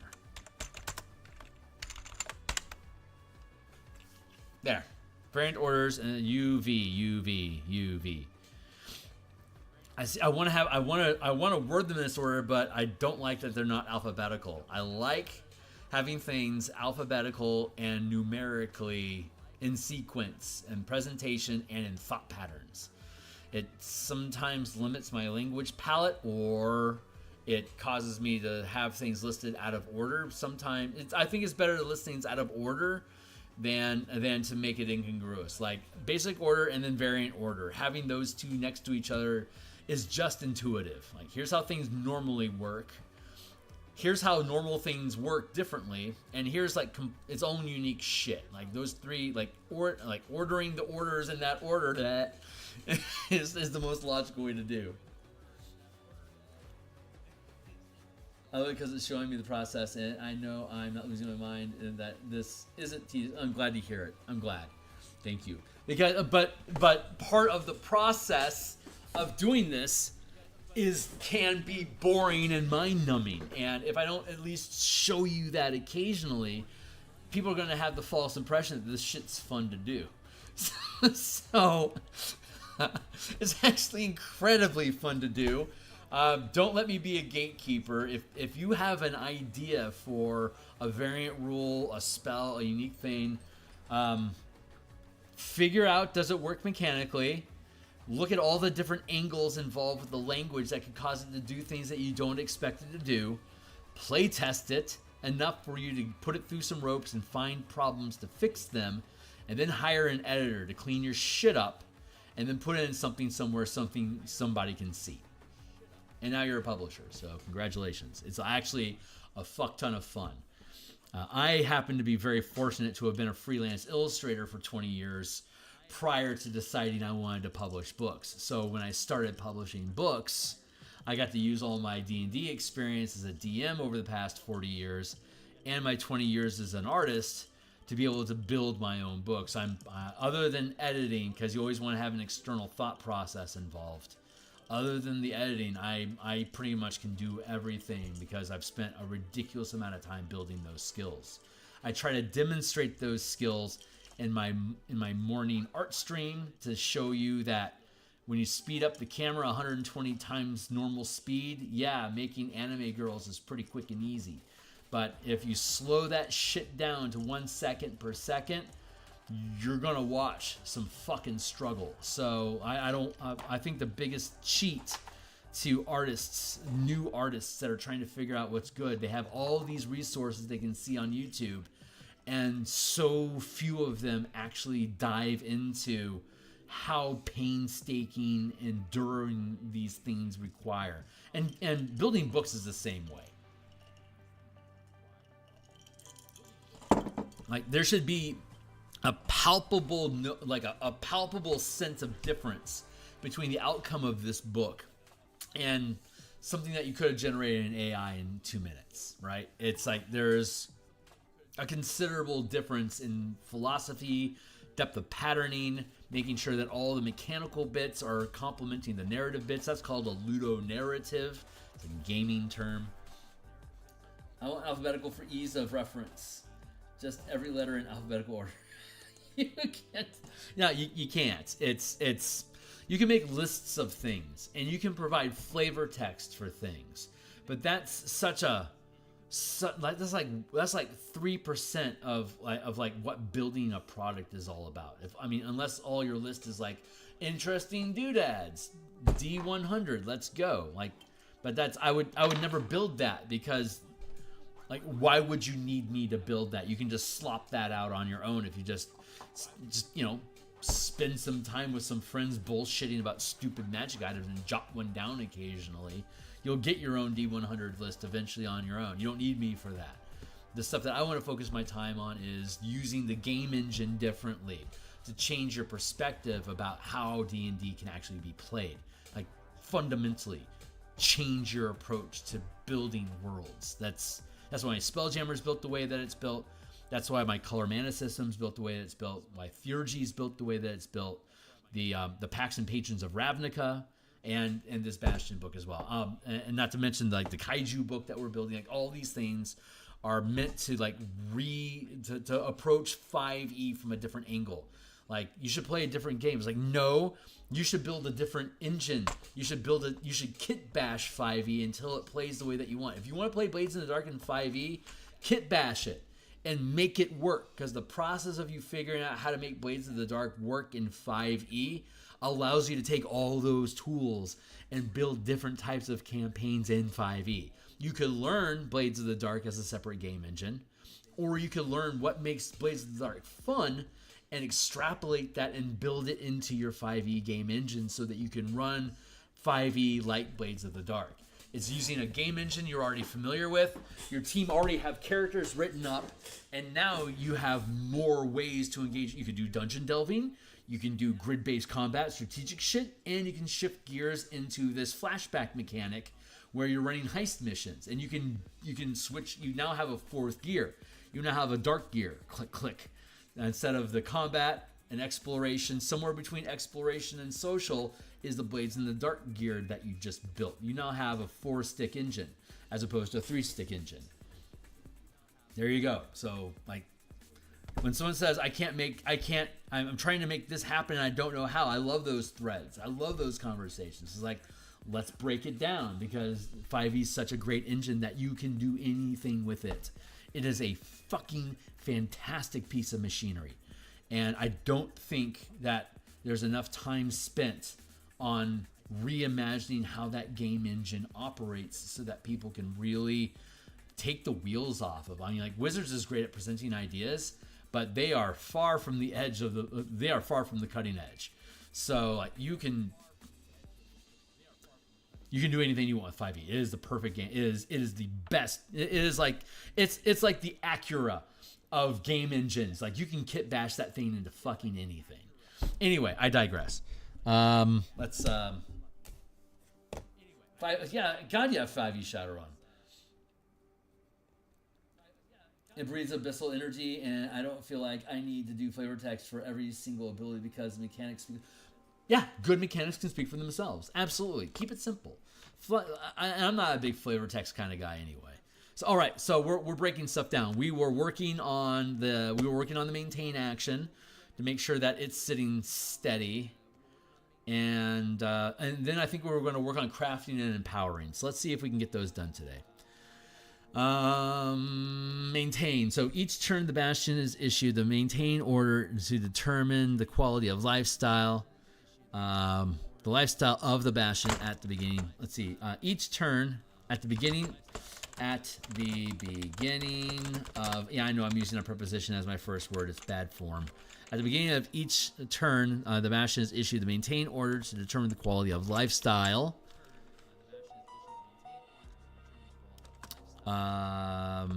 Until the end of the turn, period. That's a little redundant, but shut up. It only lasts one turn. And here's your lifestyle. These are all pulled from PHB, so you can look up what each of these means. And if you roll below a 10, anytime you roll below a 10, you're pretty much getting a complication. There's very few things that break that rule. But generally, if you roll below 10, it is a complication automatically. It's also if you're shooting for a particular lifestyle and you miss. Not only do you not get that life, like if I was aiming for, like if I was doing a called shot to have a comfortable lifestyle, I could actually have to do that. Like one of the complications you can have, like if you're trying to recruit somebody, one of the complications you can have of recruiting them is like, we don't like the lifestyle that you're maintaining for your organization. For you to be able to resolve this complication, you have to hit a lifestyle one rank higher than where it's at right now, unless it's aristocratic. If it's aristocratic, that just resolves that issue.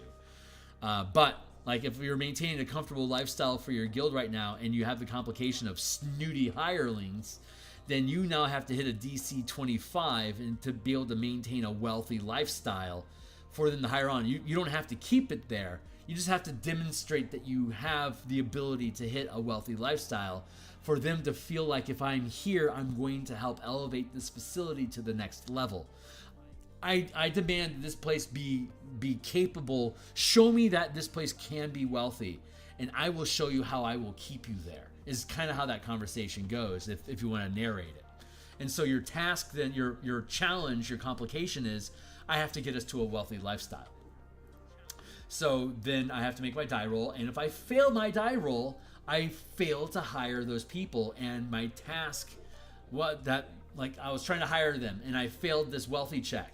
So I am not going to hire those people, so I am now delayed. And since I have not resolved the problem, that automatically creates a new complication next turn. So this week, I'm trying to build my wealth so that I have a wealthy lifestyle for these people, and I fail. So I can't hire them, but I still have this recruiting order out there that I'm attempting to accomplish. And because I failed my first complication, if I had succeeded the recruiting die roll, I wouldn't have had a complication in the first place. And I got a dude. We're good to go. Let's go do this thing that we're trying to do.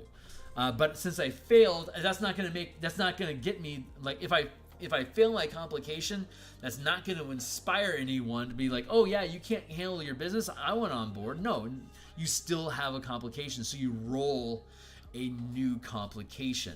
And it could either be the same hireling, or it could be you've lost the opportunity with that person, and now you have this new dude, but she wants research. It could be a research check. It's like, she'll work for you, but she's actually looking for her long lost uncle. If you can find her uncle and bring them to the Bastion, she'll have to be there because she loves her uncle. So now you have this task to go find her lost uncle. And that becomes a research mission for you to send scouts and spies out to try to find her uncle. And if you hit the die roll that you need, of whatever the level of the task is, then you find her uncle and you bring her back to the bastion, and she hires on. So now you have her, and as a result of that adventure or that challenge, you now have her uncle too. Uncle! You know, he just plays a lot of Mahjong, but he's pretty zen. So maybe by the time you get to 5th rank, you'll realize that he's a 17th level dragon shaman, and he can do a lot for you, but he wasn't willing to step up to the plate because your bastion couldn't support 17th level hirelings. So now that you can, he's like, it just evolves that Uncle Ao is this god machine, and she didn't need him till now. He's just been playing Mahjong the whole time. It's like, that's, anyway, I am way down the rabbit hole. So when rolling a bastion test to determine the quality of lifestyle maintained for the bastion, if the result lowers the quality than the previous bastion turn, a complication automatically occurs. I love that. So if I had a comfortable lifestyle and then I bumble it down to modest, poor, or God willing, worse, because I couldn't maintain that comfortable lifestyle, I automatically create a complication. That is basically an order tax. Because, okay, in almost every order you're doing a called shot. I want to do this thing, and I know that thing has a DC of 25. How likely am I to succeed at that 25? Well, I only have a D6 and a +2 on my D20, so I have a potential of 28, and I have to roll a 25, so not very fucking likely. Okay, well, if I have a complication, that is also going to be a DC 25 difficulty. So it might be that this is going to be beyond our capability. So we probably need to be able to issue 2 additional orders, or be okay with that thing taking a while to get there, because we're going to have to burn through a number of complications to be able to resolve it. Not only if you can't succeed that order in the week that it's issued, you have to not only keep that order tied up because you're still trying to recruit somebody, but you also have the complication, which requires an order. And if you don't use an order to resolve the complication doesn't go away until you do, or until you make an adventure out of resolving the complication. You have those 2 choices. So, well, 3 choices. You either ignore the problem. You could decide, oh, we didn't succeed, so let's just end that task, and then we'll just do something else next turn. Who cares? You burn the turn. You burn the order. You tried the thing. It created a complication. You didn't want to deal with the complication, so it just kind of takes care of itself. It's like, yeah, we've got a rat problem. We couldn't make any cake. It's like, okay, well, no cake, I guess, and you don't do anything about the rat problem. Well, you're eventually going to run out of food anyway, and the rats will go away. So that's a self-contained problem. We don't need to try baking cake anymore. We don't care. The rats are just going to go away, or they're going to get eaten by the cats, or whatever. It's eventually going to resolve itself without you being involved. But if you really want to make cakes, next turn, you have to decide: am I going to sustain the task from last time, or am I going to perform a new task? It's not all my tasks end and then I decide what to ramp up again. Like making a legendary magic item takes a season to build. So every week that empower order stays tied up until I finish making that legendary magic item. Otherwise, I let the task go and it ends, and I basically halt activity until I gear up again to get it going. But while I only have to, if I succeed the check, I only have to make the check once. And then I tie up that action, just like with maintaining a lifestyle. I tie up that action until that legendary magic item is done. But I am now down 1 order each turn. And so if I've got a whole bunch of magic items that I'm making, they all take more than a week to make. Next week, the only roll I have to make is maintaining a lifestyle for how much wealth am I actually living off of while I'm making all this fucking magic equipment. Well, I might roll pretty shitty. And it's like, well, it makes sense. You're making a bunch of magic items instead of actually selling stuff. So obviously you're not making any money right now. If you roll crazy high, it could be like people are buying your shit like crazy because they know you're making a bunch of cool magic stuff. Like if you make it a thing, like if you publicize that you're making these magic items, they get excited. What kind of magic slippers is he making, I wonder? And then people want to see what's going on, so they invest in you, kind of like crowdsourcing. Anyway, so in addition, so it makes a complication occurs, and the Bastion cannot gain a higher quality of lifestyle until the complication is resolved. This is, again, speaking to once you get into a problem, you stay in that problem. It doesn't go away unless you ditch the task altogether. But you can't ignore a life. You have to have some sort of lifestyle. So the bare minimum, that order has to stay in place because it's generating tension inside of your game, of creating complications on top of the events that are happening around your facilities.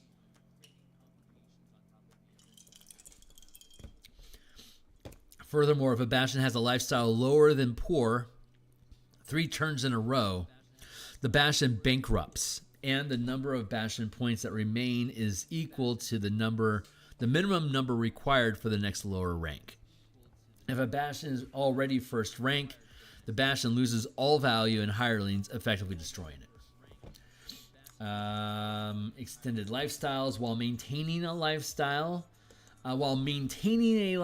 is determined each Bastion turn, which is typically 1 week each. A Bastion can expend additional Bastion points to maintain a lifestyle for a longer duration without having to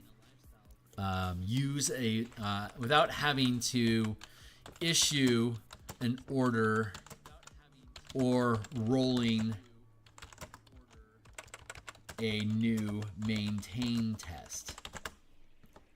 A Bastion can only maintain a quality of lifestyle equal to or less the result of the Bastion test.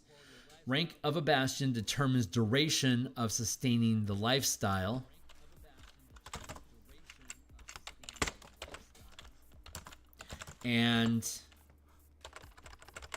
But you can't, and I'm going to put that as a separate statement. A Bastion can only maintain a quality of lifestyle equal to or less than the result of the Bastion test. While a Bastion can only sustain, we're going to call it sustaining.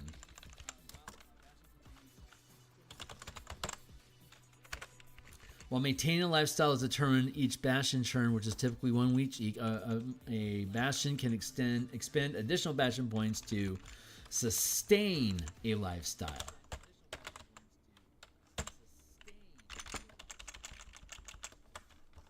There. Sustain a lifestyle for a longer duration without having to issue an order or rolling a new maintain Bastion test.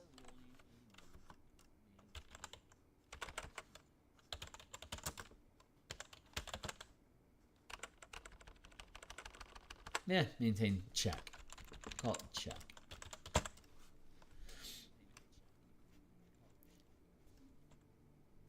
A Bastion can only sustain a quality of lifestyle equal to or less than the result of the Bastion test while sustaining a lifestyle. You can choose to issue the maintain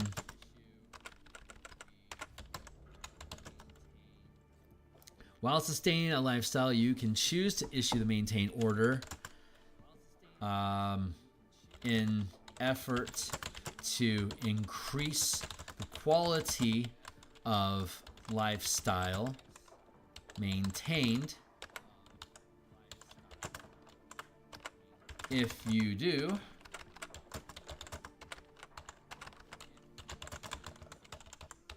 you can spend additional Bastion points to then sustain the new quality of lifestyle. Furthermore,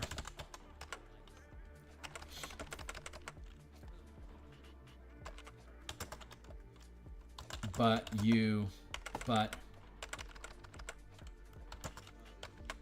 If the result fails to increase the quality,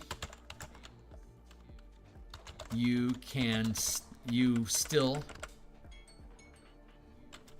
are still sustaining the current lifestyle, this current quality, but a complication occurs. Because you're targeting a DC at that point, which can fail.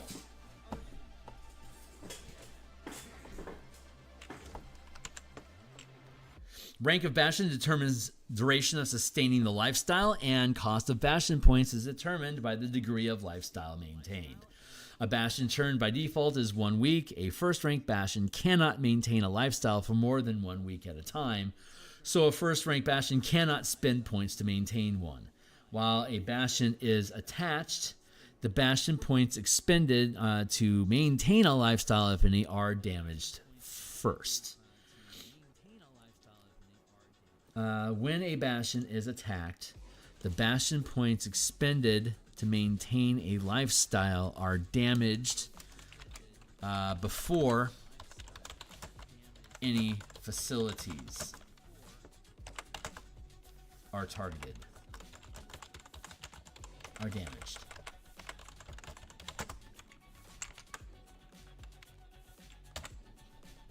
We're going to take this and we're going to roll down to the combat section, or conflicts, I think is what we call it.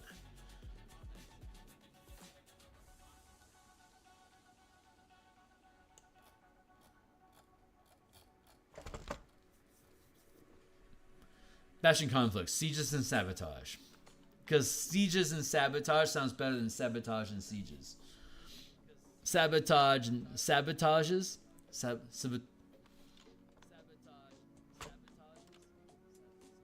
Sieges and sabotage. Yeah, I like how that rolls. I like that one. Screw your alphabetical order. Bastion conflicts. Let's see. Damaging by rank. I mean, the progression of damage. You can issue multiple orders to attack a facility, and you're going to have depreciating return on that attack die as you do. But for every time that you hit with an order to attack a rival bastion, depending on the rank of the army, which is generally determined by the rank of your bastion that hired the army, that's the amount of bastion points of damage that you deal. So first rank bastion has up to 9. Second rank has up to 19. 9, 19, 29, 39, 49. Is that right? 9, 19, 29, 39. And then 40 plus for a fifth rank. So like a fifth rank could deal, like a fourth and fifth rank army could potentially knock down a bastion in an entire rank every attack. So if I had a fifth rank mega corporation, like if McDonald's decided to pick a fight with Taco Bell, like really pick a fucking fight, they could easily issue 2 orders that would deal, if they could hit the DC 30 that again, the attack roll is fucking armor class 30. It's really fucking hard to take a shot at the devil. You better make sure you don't miss. So they're going to put at least 2 attacks into it. They're going to have their D20 plus 5 from their rank, and they have to at least get another 5 on their die roll here to be able to succeed in damaging their rival. So they could roll, I mean, they could technically put 4 orders into it and look for 5s. And when they hit, they can deal whatever that die of damage is. So like if they roll a D6 and the D6 hits, you're only doing D6 damage. If your D8 hits, and you'll do D8 damage, even if you're 5th rank, if you've whittled yourself down that you're issuing an order, it only has a D4 attached to it. At that point, you're only doing D4 damage. So, I should... Bastion points 0, because technically you might not have any... let's say that should actually be rank. Bastion rank. 0, it'd be 1 point. There you go. And target rank's different. Because you can technically whittle this die down to 0. So you're just rolling a d20 plus your rank. And it's only going to do 1 point of damage. It's going to cost you an order to do it, but it's just basically a raw die roll. Like a no skill ability check is basically what it is, without proficiency. Water. So, let's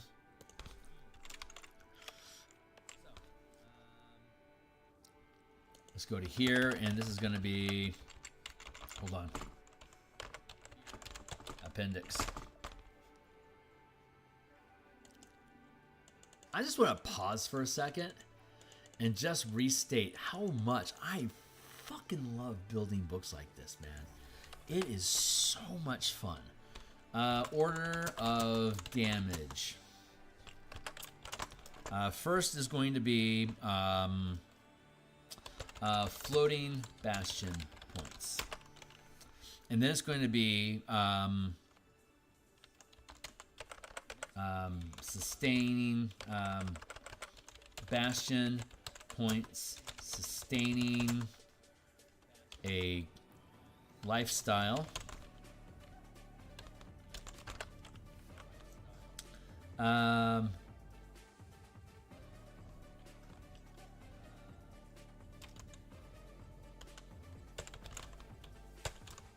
And facilities. That's our order of operation.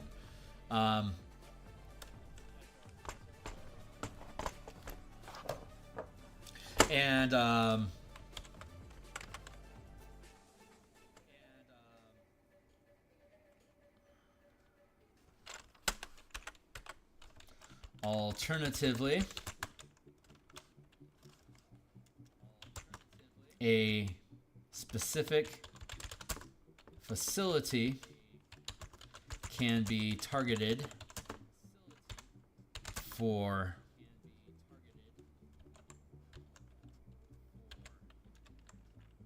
sabotage. Oh, wait a second. Alternatively, when using sabotage, it doesn't have to be sabotage.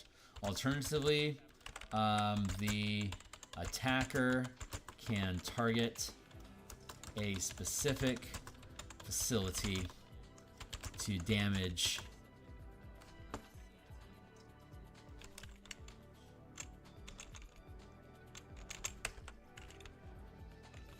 specific facilities to damage first.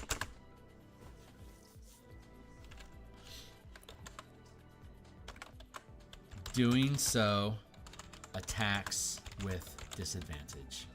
Because it's a cold shot, of course it's going to be at disadvantage. Which sets us up to have a facility that allows us to ignore the disadvantage on targeting attacks. That's something that a spy shop could do. But we could also, like you have the spy den, which gathers information and assists in attacking and defending from attacks. That's the three things that the spy house could do. But we could also have a saboteur as a separate facility, and they would be able to like negate the disadvantage on targeting specific facilities. When you are attacking a specific facility, you can roll an additional attack die to determine your success. And then what would be a third thing that we could do? Craft explosives. So we could craft firearms and explosives in the saboteurs. Not firearms, but explosives. Yeah, definitely explosives. And then we can include explosives on our list. So, see, that's how easy it is to build a facility, right? If you want to do a fucking specific thing, we are providing all the mechanics that you need to make that game engine work. And at any time, you can add on a new piece that utilizes all of these different pieces of machinery to imagine your own thing. That spy network we're talking about, it's just good general defenses and can find out some information. But you could have a saboteur replace the spy network, and instead of gathering information using the research order, it could be this remove the disadvantage when you're targeting a specific facility for sabotage. We have the theater allows you to use sabotage to attack the reputation of bastions, and the act of the reputation shuts down the ability for that bastion to operate. First, you eat up its resources, then you destabilize its money, and then you start targeting its facilities. If you don't have any hirelings, you can't run a facility. So you can target the hirelings inside of the facility for attack to make it socially awkward for them to work at that place, and to make the lifestyle tank so badly and become so unstable that people don't want to work there anymore. So that effectively is what shuts down the bastion, not physically damaging it, but sabotaging their reputation to the point that they just can't operate in their community anymore. They're basically becoming pariah. And that's what the theater can do, as well as provide inspiration dice for your characters. And I think it gives you a bonus die when checking your maintaining your lifestyle. But it could, instead of being that general purpose theater, it could instead just be a propaganda machine, apparatchik. Propaganda apparatchik, in which it focuses on damaging reputations, rolling the extra die when you damage reputations, removing disadvantage for calling the shot, and the called shot is specifically facilities through people. And then the third thing could be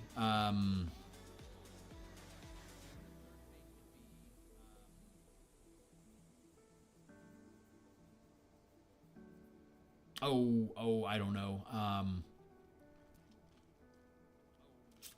Extra die to attack, target facility. Extra die to attack using sabotage, target a specific facility during sabotage, and removing the disadvantage for doing so. And then maybe something like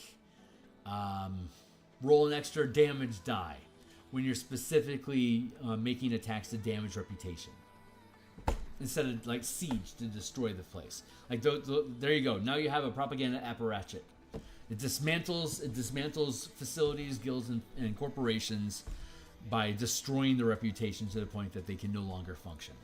That is an incredibly Shadowrun sort of thing to do. So like that would, like if you wanted to build a game where no one dies, you could have a Shadowrun game where everyone are net runners and reputation is everything. So when you get fatigued down to 0, it's not that your character is dead. It's just that you've burned all your passwords, you've cashed out all your bandwidth, and you've destroyed your reputation. And now you gotta fucking lay down for a while. Like you gotta get out of the scene for a bit until you have an opportunity to recover and regain some street cred through low downtime activity to rebuild your reputation, to regain your bastion points or renown. If we're looking at the renown system, using these same sort of mechanics from a reputation perspective, now bards can attack your reputation with vicious mockery rituals on stage, for instance. Very Rakdos sort of thing to do. But those are the sort of things that you can do. Once this system's in place, we now have a space that we can bend between the martial power system and the mana system and the bastion system to have a renown system where we're doing social presence attacks that we would then be able to bring into the Strixhaven campaign. So our Strixhaven campaign can be driven around ability checks for gaining information from classes, exploration of the Tarns, Mage Tower tournaments, and reputation attacks. That's college, so cheers. Anyway, those are the ideas. So, order of damage, alternatively attacker, there. Okay, we have that all resolved. These are the tangents that we get to go into as we bing-bang around inside the document, looking at the different pieces and how they fit together. Like, that's an example of how the pieces fit together well enough that we can spin off entirely new pieces of machinery from them because the mechanics are good enough to be a solid game system on its own, which is something that we'll be using in Guild Delvers. This is one version of how you can run guilds. This is the 5e version of Guild Delvers. The Guild Delver book that we're building is basically like it's basically a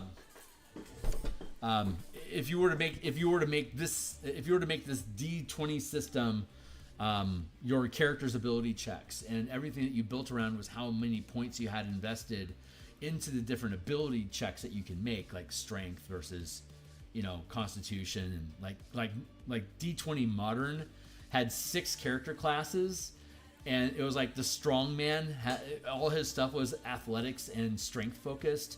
There was the quick character, which was dexterity based. There was the tough, that was constitution based. The brain was intelligence based. God, what was it? It was like the face was charisma, and I think it was like it was like the sage, or not the sage. Fuck, I can't remember what the wisdom class was called. But like in anime terms, like in the 5-man party term, it would be like the heart would be wisdom. So anyway, I guess, you know what? I guess the heart would be wisdom and charisma. It'd be either one, since this is a 5-man band. I don't. Yeah, there is no 6-man band. What is that button?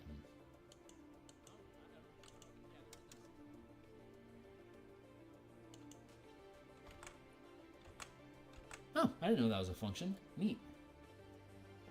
Hey, Fox. Let's see. Maintain. Yeah, and that's the end of the maintain order. So that's good now. Let's see. Oh, now we go up to craft. So let's go play with crafting to make sure we have that shit locked down. And what time is it? It's 8:15. Yeah, I bet we can get through crafting and empowerment tonight. I think that'll go good. And then all of our basic orders will be done. And then we can go back through, we can comb through and look for what are variant versus unique orders. Variant orders are basic orders done differently, and unique orders are completely unique. They don't duplicate anything else that already exists. They are their own thing, self-contained. So crafting, craft. You can issue the craft order to your bastion to create non-magical items. Each item can be crafted in one or more facilities. See the appendix for a list of items and corresponding facilities.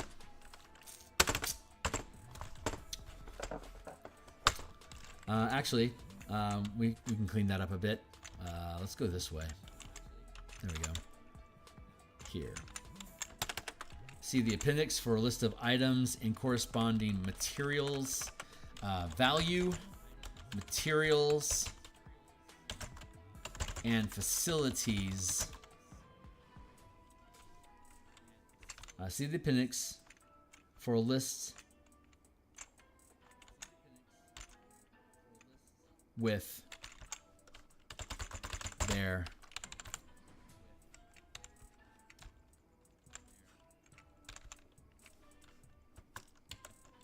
value, material, and facilities.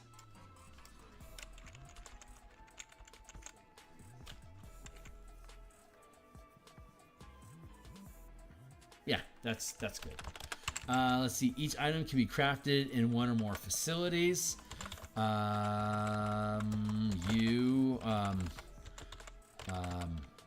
Items are categorized by value.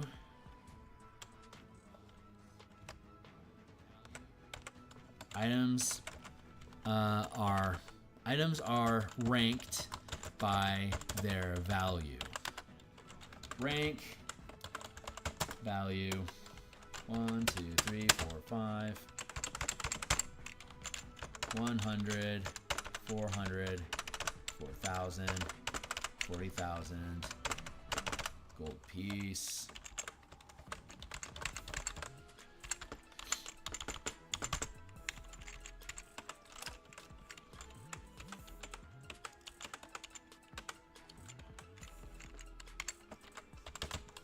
duration.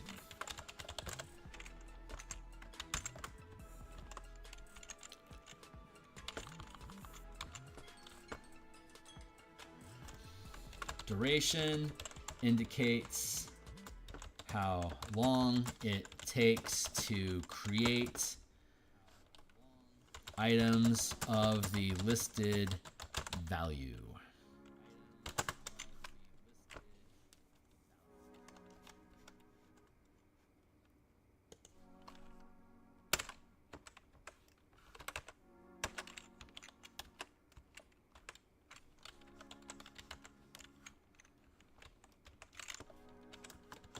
Day, 1 week, 1 week, 1 month, 1 month, 1 season. So sometimes when you increase in rank, you can do more with the same amount of time. Sometimes you upgrade, and it takes longer to do these things. And then when you rank up again, you can do more with the same rank. And then it goes up again, and it takes longer. And then you hit the cap, and there you go. So duration indicates how long it takes to create an item. Duration and DC.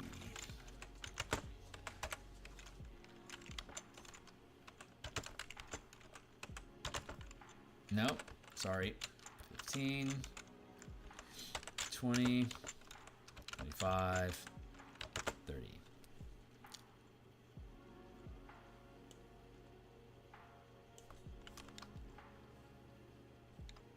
I'm going to put an asterisk next to this.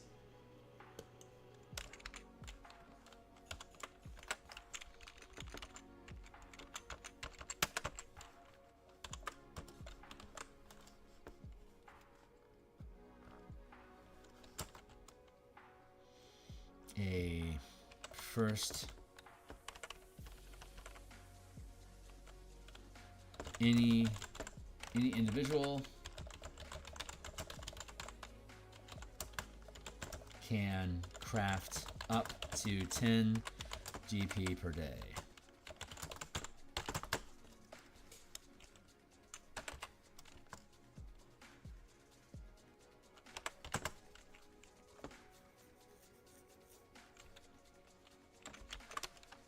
Nah, we'll leave it here for funds.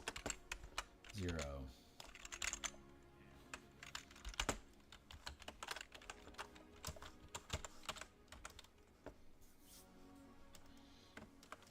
Yeah, fuck it. 10. It's ugly and incongruent, but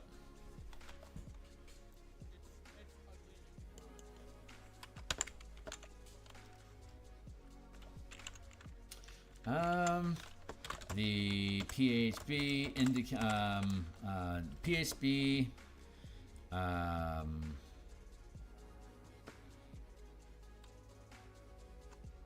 determines fuck it, as per PHB,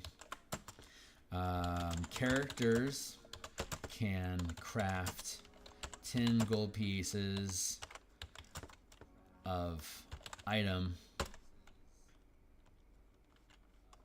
per day.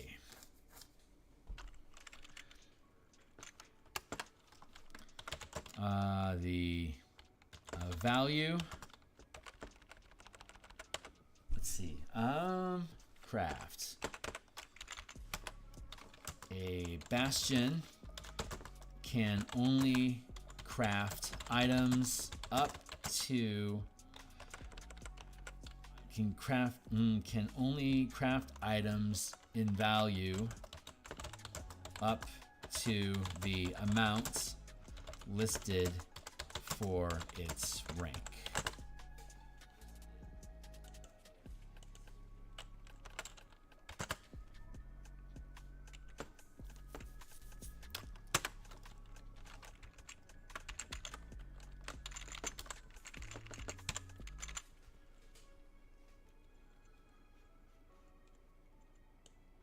Let's do it this way. Value.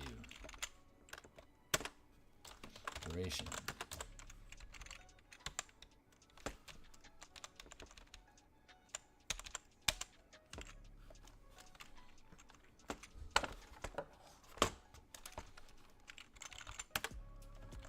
DC. The target, the DC for crafting, the DC. Make a craft bastion test. I like that. Make a craft bastion test. That rolls off. Make an empower bastion test. Make a research bastion test.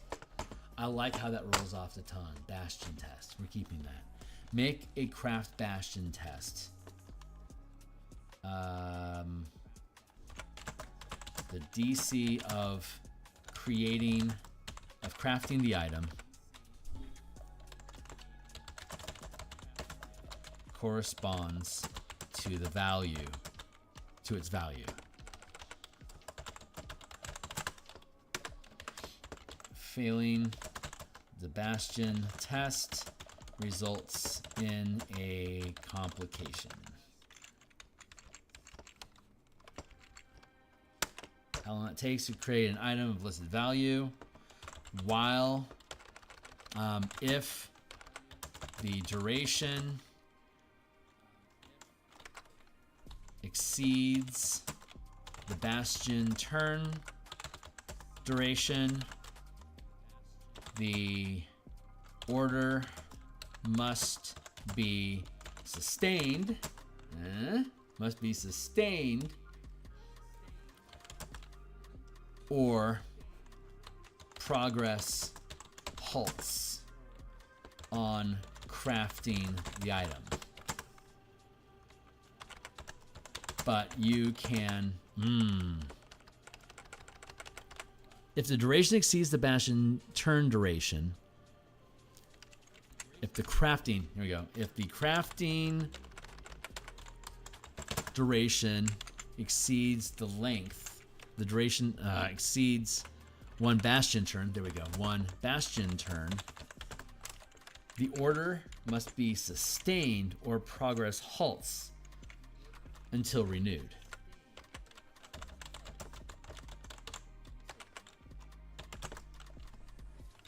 While sustained, no further bastion tests are necessary, but if the order is halted, a new bastion test must succeed to renew, to continue carrying out the order. Because carrying out is the verb that Wizards of the Coast chose to mean implementing an order, or executing an order, or following a command. I personally, my favorite is to follow a command. And that will be the language that we'll be using in Guild Delvers, is you issue commands to your Bastion, and then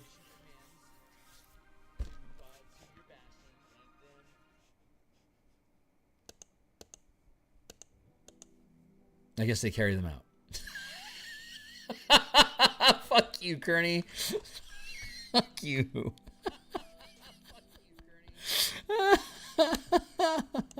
And I just eaten some fucking crow. I love it. So great. Okay, so that's crafting in a nutshell. I mean, void of examples, that's all there is to it. You figure out what the value of the thing is.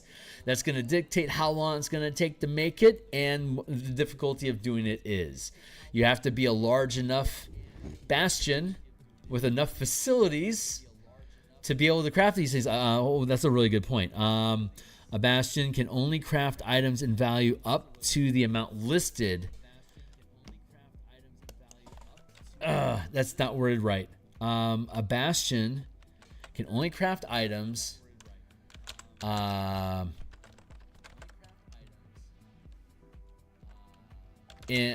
listed for the facility. A bastion must have a facility of sufficient rank to craft an item. For example, to craft a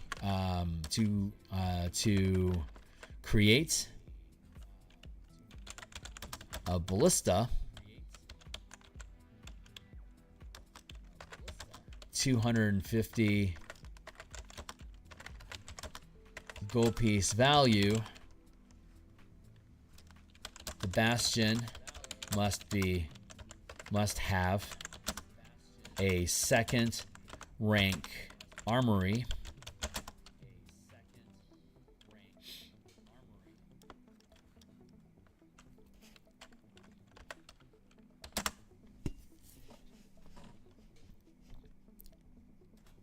Duration, how long does it take? And the order halted. A new Bastion test must succeed to continue carrying out the order. I love that mechanic, that you are punished for sustaining something that takes a long time to do by having the order taken away from you, but you're rewarded because as long as you do, you've already succeeded at the task. All you gotta do is just put in the time.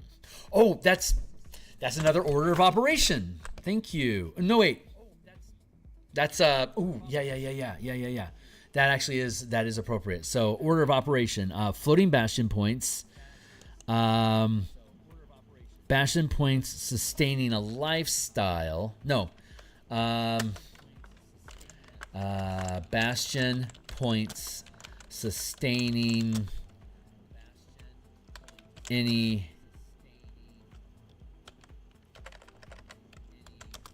order.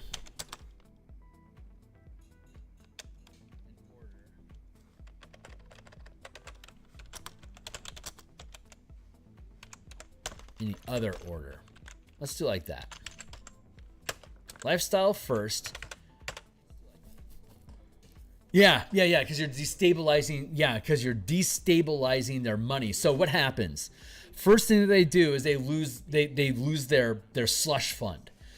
They no longer just have free points, free resources, free favors. Those all get eat up first. Next thing that you lose is your lifestyle's stability. You're still going to be rolling a lifestyle every week. So if you attack the points that are spent to maintain the lifestyle, you're now disrupting their economic cash flow, which then makes them sacrifice ongoing efforts. Like if they're trying to build a castle, they're probably not going to stop building that castle until all of their money has been taken away from them. Shit. We can't afford to build a castle anymore. We just lost all our fucking income. So then all their orders stop. And then after the orders stop, then you actually tear the facility apart. This is a bankruptcy process, basically. Sabotaging a corporation is basically forcing it into bankruptcy. As opposed to a siege attack is you're literally bombing their factories. Do not bomb factories. Do not sabotage corporations. Don't attack other things unless they're attacking you. But isn't that just the excuse that everyone uses? Anyway, the system is so good because you can use the exact same mechanics against characters' hit points. Exact same. It's just social hit points.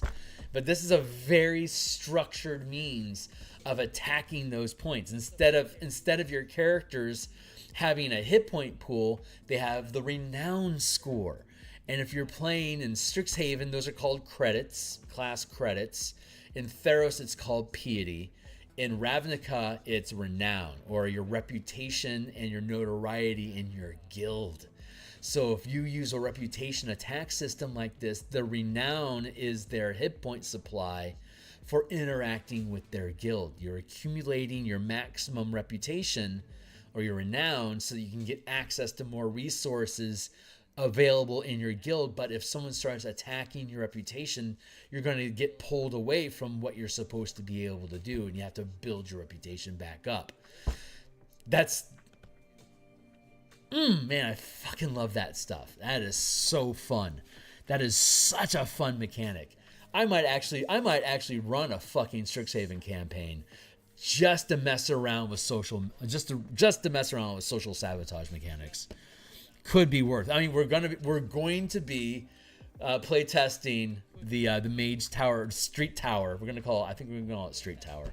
We're gonna be play testing the Street Tower rules, which are scrimmage 3-on-3, like small indoor arenas of 3-on-3 combat for the Mage Tower game in Strixhaven. Strixhaven, it's normally like a 500-foot field, and it's 5 characters per team, and it's not meant for role-playing games because the amount of time spent just maneuvering around the board is just not playable for combat. It's a narrative. It's a theme idea in the Magic the Gathering card game that was never meant to break things down into a 6-second action economy of how would that game actually work. Well, it fucking doesn't.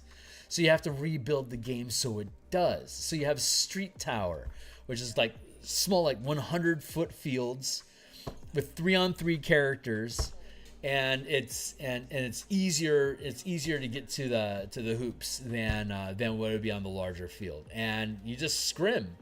You scrim and you try to score points and kill each other. If you kill somebody, then it's reset match. They come back with 1 degree of exhaustion, but the game continues and they're back up to 100 hit points.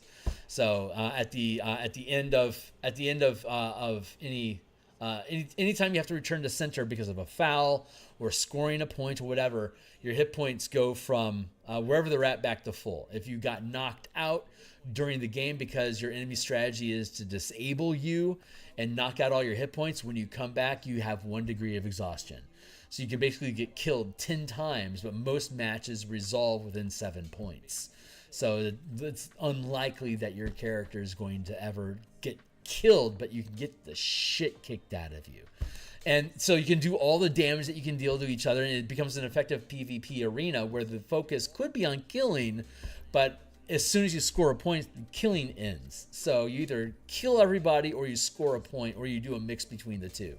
But everyone's going to reset back to center if there's a foul. And a foul would be if the ball is taken, is carried out of, not carried, but it leaves the bounds of the field, and the mascot's alive, and it's the ball is a mascot from a college that's not currently playing. The rival, whatever the rival is of the 2 schools that are playing, that's who the mascot is. So it's hostile to both of them, and it wants to run away from you, and it's going to try to run out of bounds, so that everyone returns to center and doesn't make any progress. So they're basically burning themselves out. So that's Street Tower. So that'll be our 11th level to 20th level playtesting that we're going to do with the martial power system, as well as full casters, just using color mechanics.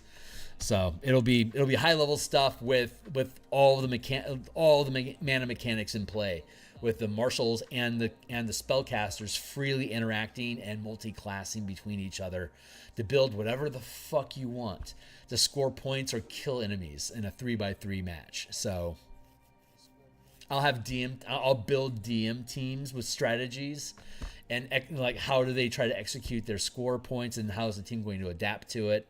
And between each set is a short rest, and you can swap all of your powers to re-kit yourself, or maybe just like 1 power.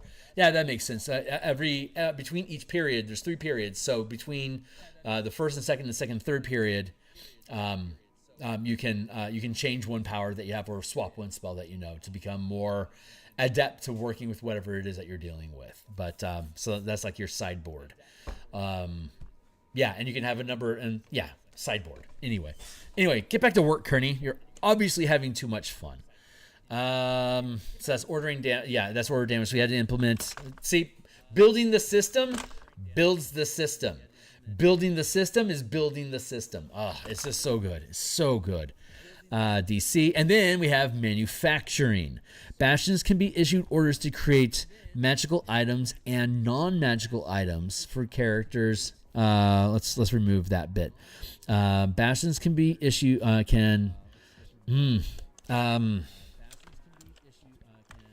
You can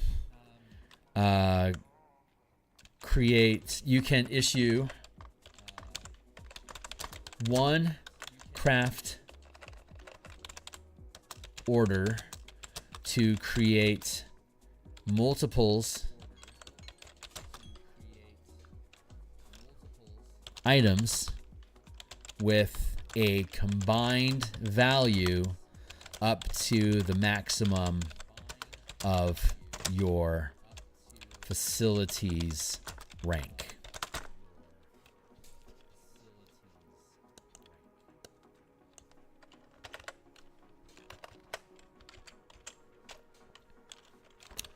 For example, a 10 gold piece a first rank, a bastion with a first rank armory can create 10 gold piece longswords each week.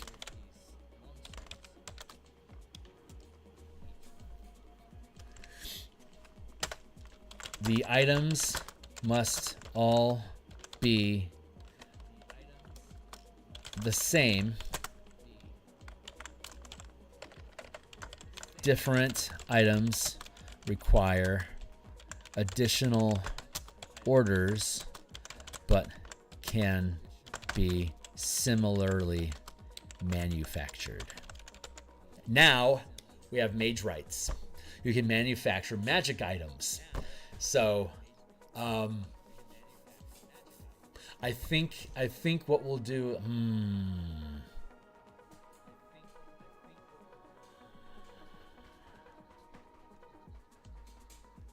trinkets. I guess we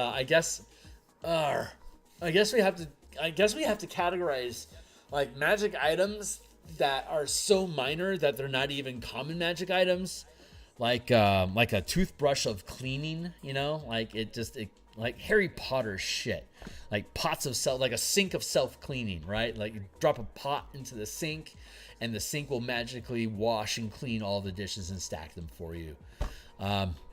Or like a general magical servant that can perform all sorts of maid duties around the house. That would be an unseen servant, like a talisman of unseen servants. And like those would be a common magic item each, like worth 100 gold pieces a pop. But like the enchanted sink, that's a magical trinket. So that would basically be like 10 gold pieces worth of magic that have this specific prestidigitation effect. Clean stuff, stack the dishes. There you go. That's all it does.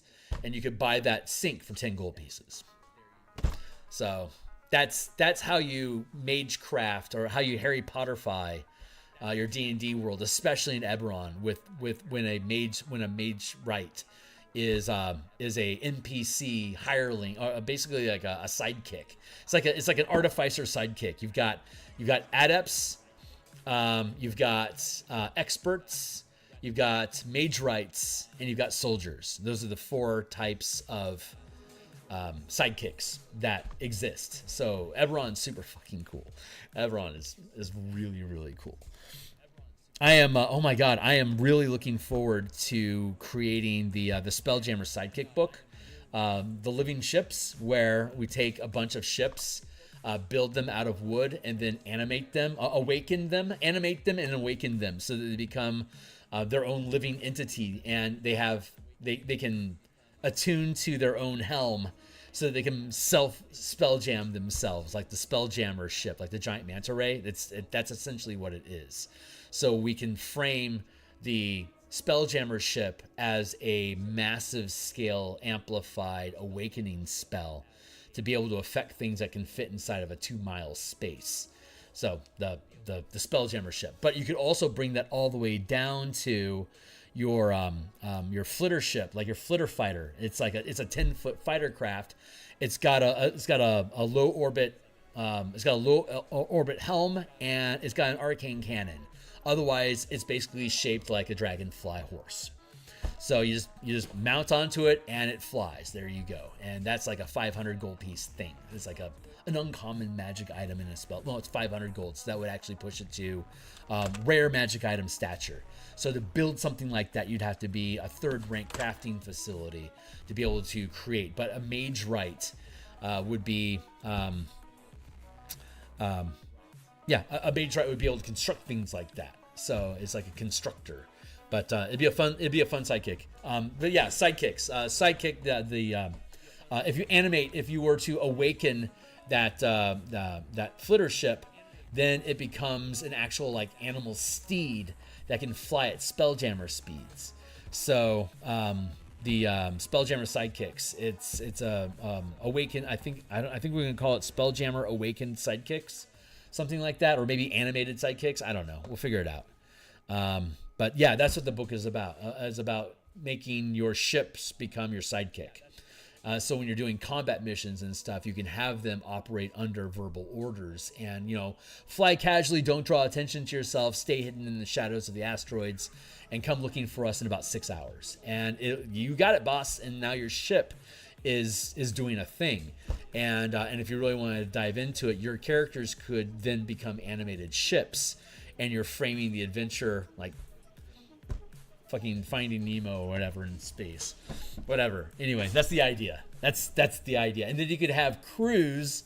So your Bastion could be your ship. Like my Hammerhead ship is a Bastion. I am playing the Bastion, and I have a crew on my ship, and those are my hirelings that make the Bastion operate.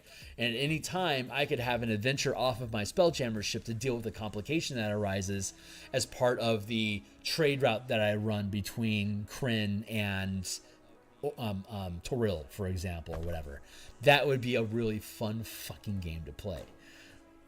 I would actually like that. Like you could be in a school of fish, of trade fish, of tradesmen fish. It's like a little colony of like Battlestar style. Like you could have living ships of Battlestar Galactica, where you've got like a paladin, like a high level paladin is like the actual Bastion. That's the Battlestar, and then you have all these satellite ships that are their own little franchised bastions that are collectively underneath the Battlestar as a collection of resource points that occasionally have their own complications. So if you have if you issue an order and the facility would go to a ship, so each ship would be its own facility. So when you have a complication with the facility, something's going wrong with that ship that's preventing it from doing what you need it to do. Like Cylons have sabotaged the mining operation on ship bloody blah. So now they don't have any Carillion crystals or whatever to be able to power their ship. So that's a facility that now has a complication, Cylon incursion. And you have to clear that thing out as an adventure to root out the Cylon spy, or just make it a background task because you're fighting monsters over here right now and I don't want to deal with it. So we'll make an ability check out of, did you find the Cylon spy? No, I didn't. Well, fuck, find them. We can't begin production until you do. And the task gets punted down the road because your SWAT team failed to find the Cylon spy. So, but that would just be Battlestar Bastions, right? Battlestar Bastions 5e, yeah. I think that resolves everything about crafting. Oh wait, materials. We haven't mentioned materials. Value. We should probably mention materials amongst value. In addition, no, materials. Let's do it like this.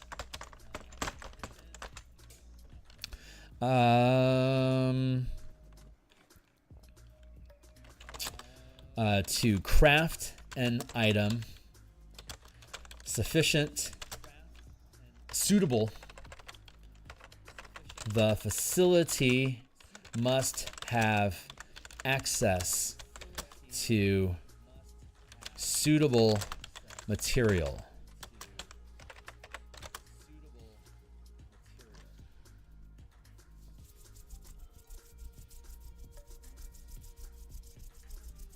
To craft an item, the facility must have access to suitable material. When the craft bastion test succeeds, to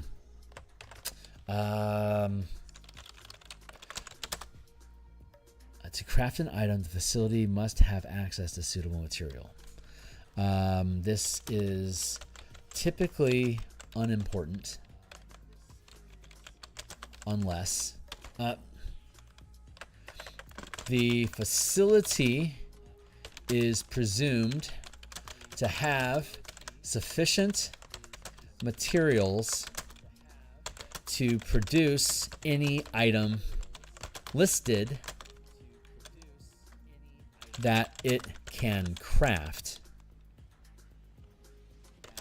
But if the craft bastion test fails, a possible complication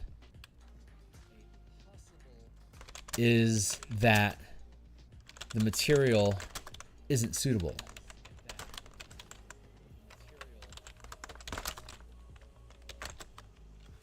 In these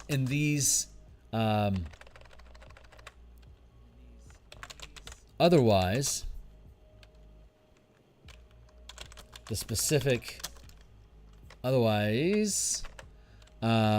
the materials listed for each item is flavor text, essentially. That can be changed as the DM deems reasonable. This is not the right language. I'm using flair. I don't know. I can't think of the right. I'm being verbose on purpose, just for fun. So I hope you guys are having a good time. I'm really loving how these mechanics are locking down. See, now materials become very important when you're making a magic item, because let's check that out. If we're making a magic item, here we go. Is this no? Where's our warfare? Dimala, bien. Okay, like if I want to make, let's say I want to make magical studded leather armor, right? Magical studded armor. It's a common magic item, so it's not very difficult to make. It's only a DC 10 to do so. And here it shows that they're typically made from animal, mineral, and plant, like leather and cotton padding under between the leather and your skin. And then the metal studs is mineral. But you could like eliminate mineral if you use like fangs and antlers and animal horns. You wouldn't need mineral. And you might not need animals or minerals at all if you have, like, say,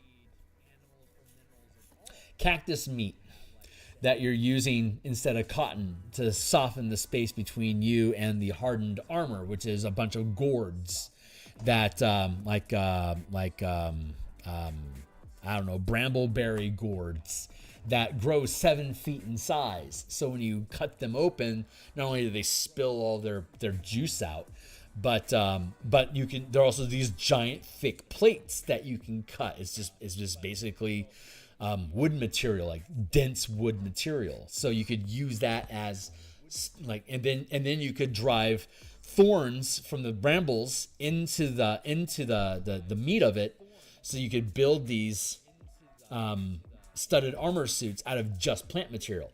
And if that's how you want to build your armor, then that's fine. You can go ahead and do that. This is just generically, this is what you have. But if you're making a magic item and you have a mishap involving the magic item, often what you need to do is you don't have the right plans, you don't have the right materials, or you don't have your Bastion doesn't have the skill set. They thought they had somebody who's capable of producing this, but they don't. So you need to hire or find a specialist who can. It's like those are the three like MacGuffin missions that you could potentially build out of a magic item. So then the material becomes important. This is like if you need, like, for me to make these slippers of spider climbing, right? I need drider webbing, not just spider webs, drider webs. Now we know why Loth is so fucking pissed off at you. Hey, we brought it back to the beginning, guys. At the beginning of this session, we were talking about Loth spiders attacking us as a potential complication. It's like, why the fuck would Loth be doing that? I don't know. Was it because you have to use the spider? You need to attract them to you. Oh my god! Maybe you baited Loth into sending Driders after you so you could capture them and then enslave them yourself and harvest Drider silk from them so you can start mass producing spider slippers. Oh my god. That's awesome. I mean, alternatively, if you had made it in an adventure, then chances are like you'd find a Drider nest. You'd go in there, you'd scrape the place out of all of its resources and potentially kill a bunch of Drider in the process. But this Bastion mission style is no, we're bringing them to us. Oh my god, that's awesome. Oh man, sorry, I'm really geeking out on that. That's super cool. All right, I'm back. So yeah, so in Power, it's going to be a lot more important that because like I have to get Drider webbing now. And it's like, well, I don't have a practical way of getting that to you, honestly, through normal trade means. It's unavailable. It's gonna have to be a mission. You're gonna have to figure that out. And that becomes your adventure. But man, that'd be a fun adventure. But I'd love, you could then use your Bastion Sabotage to start attacking a Loth Temple to the point where she's so angry at you that she would send an assassin squad of Driders, which are like CR8 creatures, something like that. That would be a third rank of chaos that she'd be sending your way. And that's rare magic item level threats that we could potentially see. And I don't know if spider climbing slippers are uncommon or if they're rare, but I can see it shake out either way. Anyway, that's the idea. So, okay, so I think at this point we have honestly everything that we need for materials. From there, it's just examples. This is different from creating items to sell for profit. Good points. DM notes.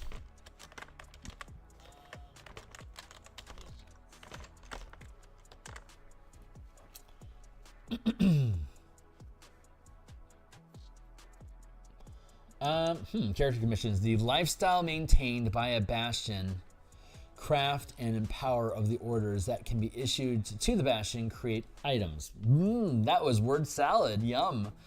The rank of the Bastion determines the maximum gold value. We know that already. That's right. We were talking about character commissions. Let's see. So DM notes. Crafting items. Here we go. That's the one. The craft order is different.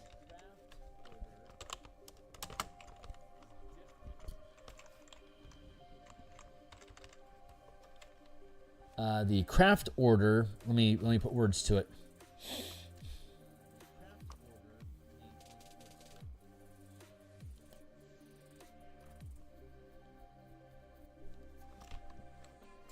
How to word this? The craft order, is different from the maintain order.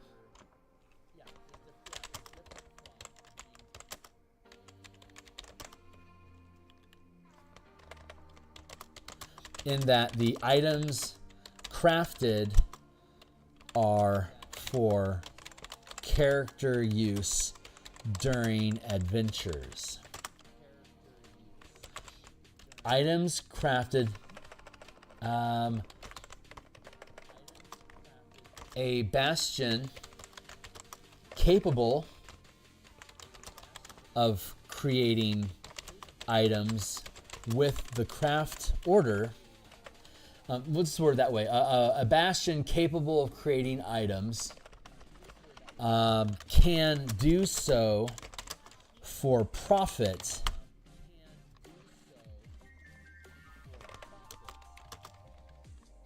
as part of the maintain Bastion test. The maintain lifestyle as part of the maintain Bastion test to determine the quality of lifestyle. for your bastion. Crafting items and selling them explains where this lifestyle is generated, period. That's horrible language, but it's what we're using. Dungeons & Dragons is not intended to simulate world economies, so anything that can be produced by the Bastion is simply narrative for how the Bastion maintains that lifestyle for the characters and hirelings that are part of the Bastion. Now, maybe that's a better way of putting it. I'll leave them both there for now. They're redundant statements. The second one is TLDR. I think the first one is a little bit more wordy, kind of looking at it mechanically. Like the second one is very verbose flavor. It's a great sentence, but the first one I think feels mechanically more accurate, and we're walking through why is the narrative as this the mechanic. Ideally, I like them both. I just don't like how they sit next to each other. Character commissions, mass production. Is there anything here that we missed? You can create multiple consumable and non-magical items. Oh, yeah. We're going to have mass production be for... I was talking about common. I was thinking like maybe common consumable items is a potential there.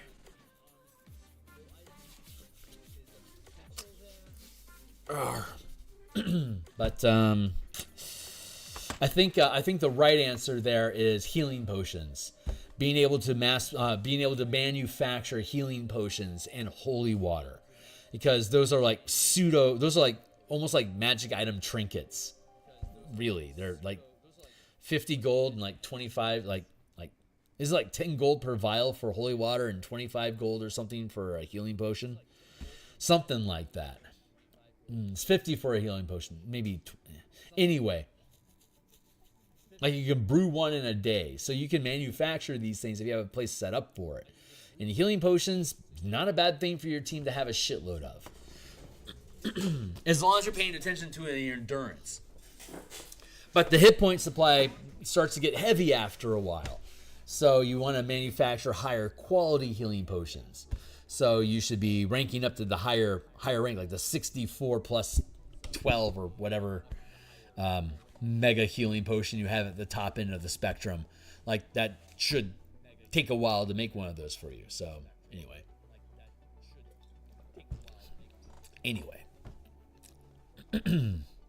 like once you get to 4th rank, you can make like 10 of those per week, because they're like 4,000. They're 2,000 gold a pop, so you can make 20 of them per turn. But they're like basically like they're I think the rare ones are like 64 plus 12 hit points. I think like something like around 30 hit points a pop. So that's not unreasonable if you're going on an adventure. Anyway, work in progress. Yeah, the more I think about it, mass production doesn't feel good. Nah, I think I'm gonna have to throw that away. Mass production, you can create multiple consumable non-magical items and power. Here we go. Okay, so we don't need this. We have basic downtime activities is basically whatever order is that you're issuing, your characters perform that order instead. So you get to roll with proficiency and your actual ability check bonus, which could be better than your Bastion's roll. And you get the Bastion die on top of it if you have it if you issue the order. No, it's not issue the order. It's your character becomes the order. It's because instead of issuing the order, you do it yourself, but you're using your facilities to do it. So you get to use your characters, and then you basically get a bardic inspiration die on top of it. So that's like a basic downtime activity that you can perform. And the reason I'm mentioning that is because we have this idea of character commissions here, which is talking about your character actually performing the act of creating the magic item or crafting the item, non-magical item. I'm destroying it now, but it's technically basic downtime activity. This is the default downtime activity. I'm in my facility. Whatever it is that I would have my facility do, I'm going to do it myself. And that makes the chance of success equal to whatever your proficiency modifier is. And probably whatever your best stat is, because you're probably doing stuff that corresponds with your best stat. Wizard's researching. Bard could be researching. The cleric is reliquaring. Whatever. Anyway, shut up. But you're going to have your ability bonuses is probably going to be better in your Bastion, and you get the Bastion die, and you get the your proficiency bonus on top of it. So that's that. Like if you do it yourself, those success rolls instead of like 7 to 37 on normal scale, suddenly it becomes 13 to 43 because you add in your +6 proficiency bonus with your character. And your character stat's probably going to be 20. Is probably going to be a +5, which is going to match the rank of 5th rank +5. So your 5th rank Bastion with a 17th level character doing whatever it is that your Bastion check was going to be. Like maybe I'm going to maintain our lifestyle this week. Well, that's easy. Great. Well, I want to roll a 30 so I can set us up to be aristocratic for the next season. Okay, boss, go for it. And that's going to be a D12. It's going to be a D20 plus 11 plus D12. So the chances are I've got a really good chance of hitting an aristocratic lifestyle. And it might be worth it for my bard to stick around or my thief to stick around for a few weeks just to make sure that we have the business set up to make the money come in. Like that's a really neat, viable system that could be ran. So, I really like that. So, that's what a basic downtime activity is. So I'm going to fetch this chunk here, and I'm going to drag it down. See, I'm now seeing value in having basic downtime activity.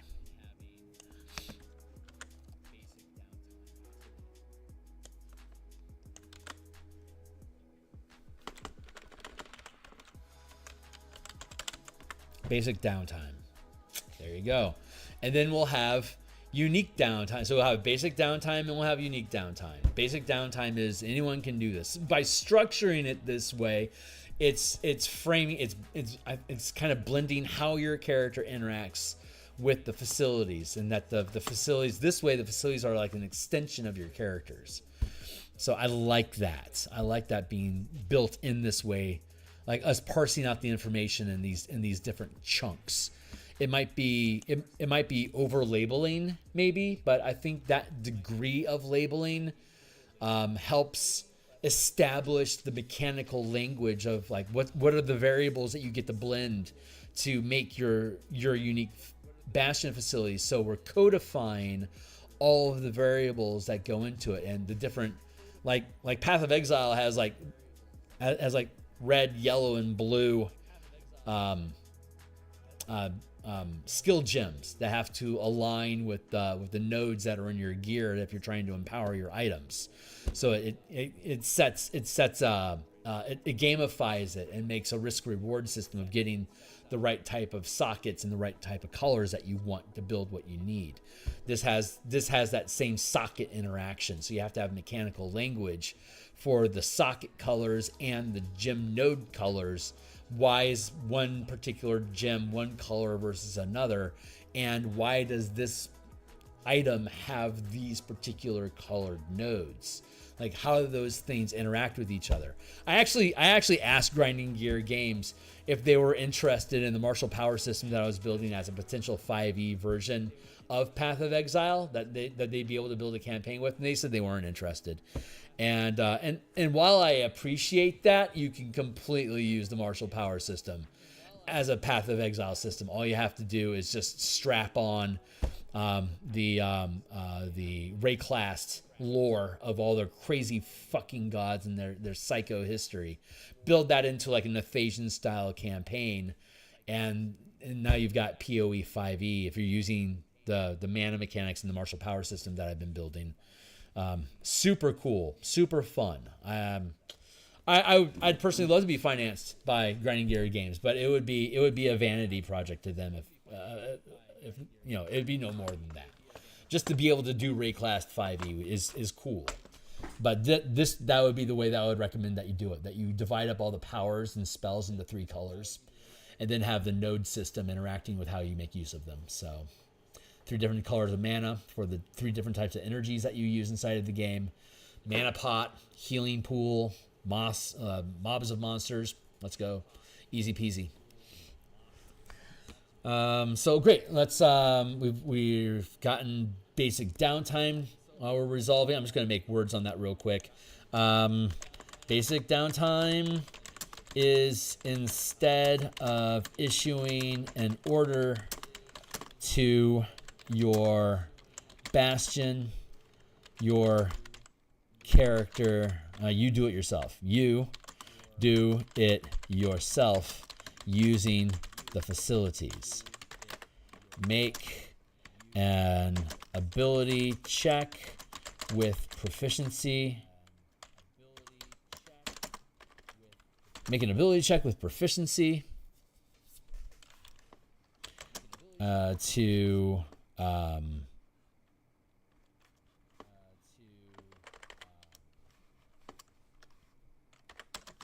adding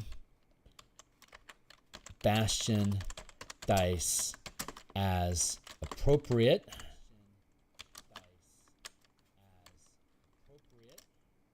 Instead of issuing an order or making a Bastion test. A character can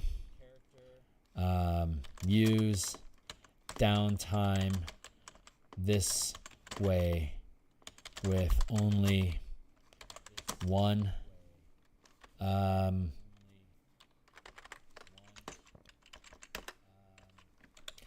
a character can only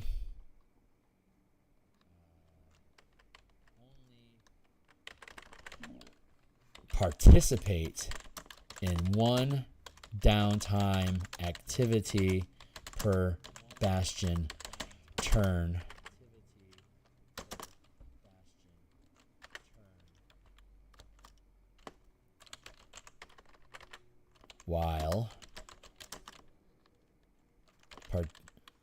While adventuring.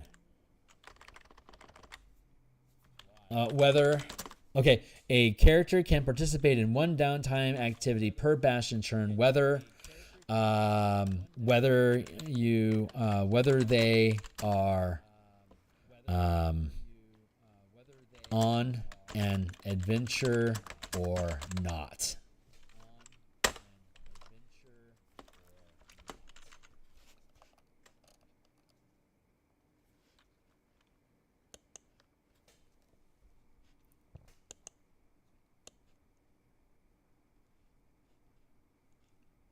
Yeah.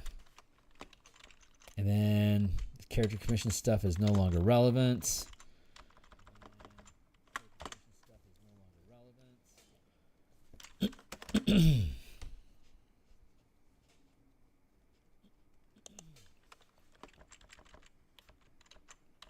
Here we go. If that seems like it's in bold. I don't like that. If a downtime activity is an order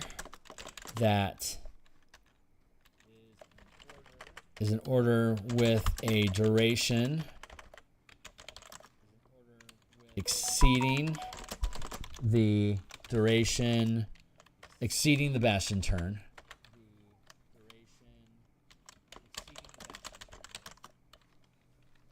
the character,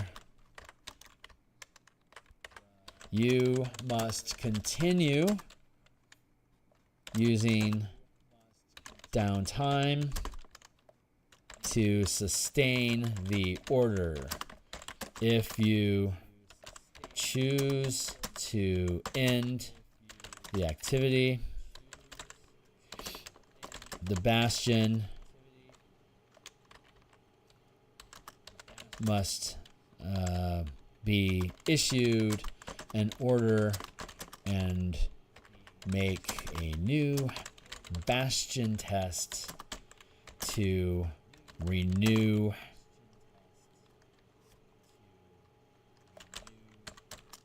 to continue without you. There you go. There's your basic downtime rules. Bam. That is our po-po. I am happy with this.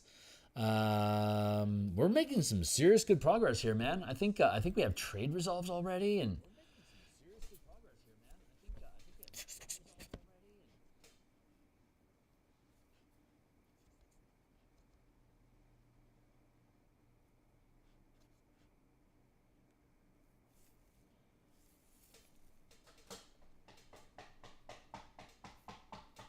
well, that's right. We were playing with lifestyle rules.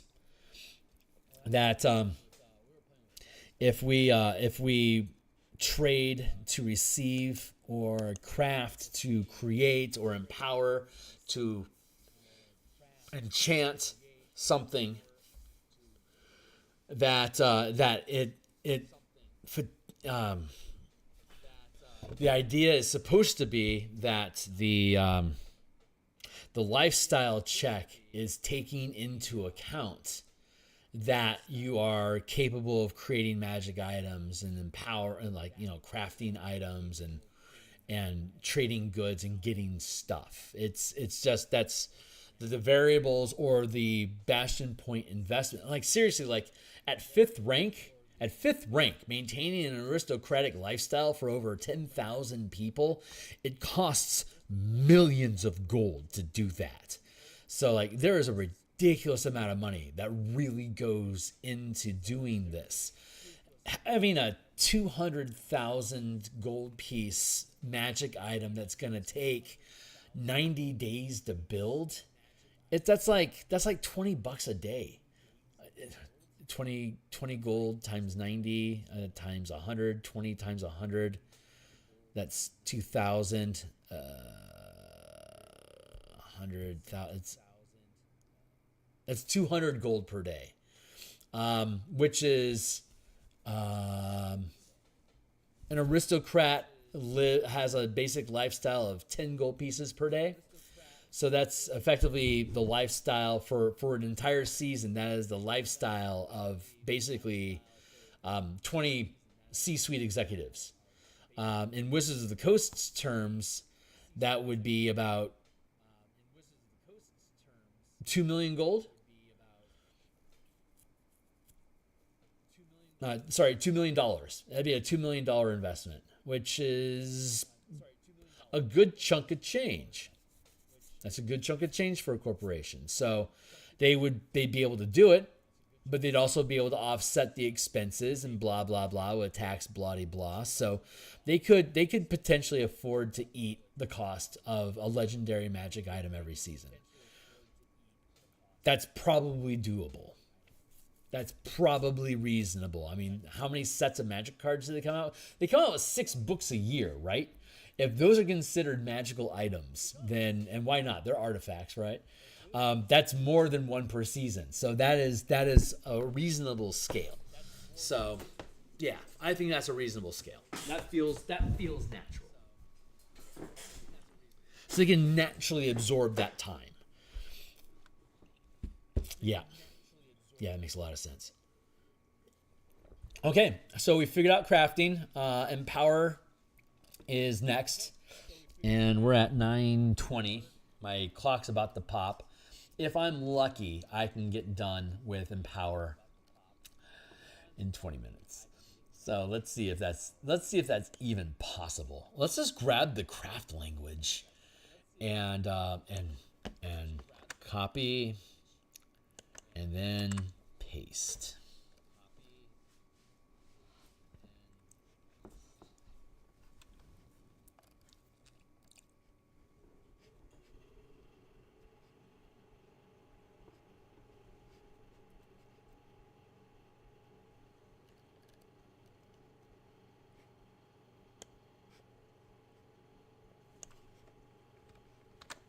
think that's going to be useful. Thank you, Timely Timer. I think a lot of this is still going to be like super relevant, but let me grab it and drop it here. Rank of Bastion, value.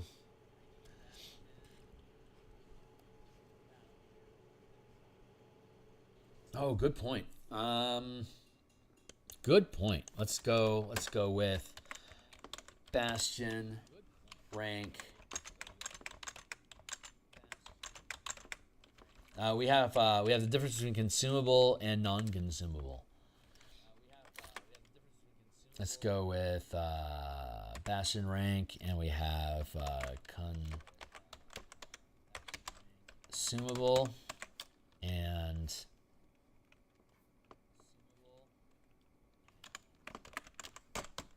magic item.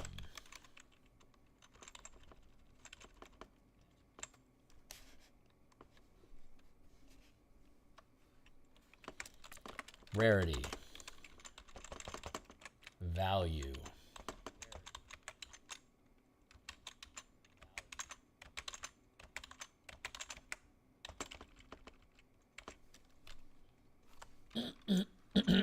Common. Item. Rarity. Common. I should probably spell it out. It is a formal chart after all.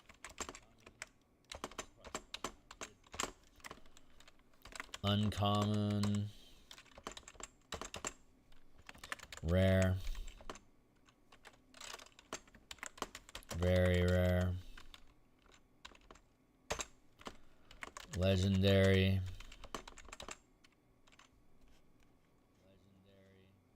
Oops.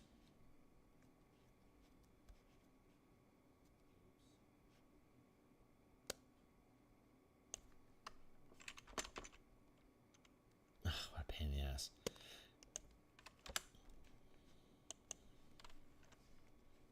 Well, I'm not going to get done in 20 minutes if I make mistakes like that, Kearney. Legendary. Very rare. Rare. Rare. Uncommon. Common.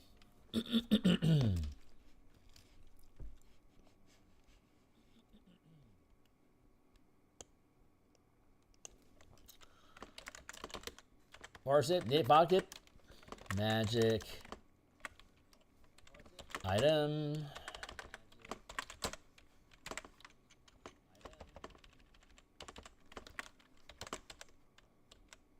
consumable, item, DC.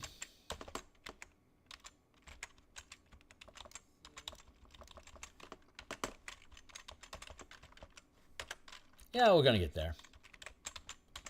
It's not that different. It's basically the same. So it's just there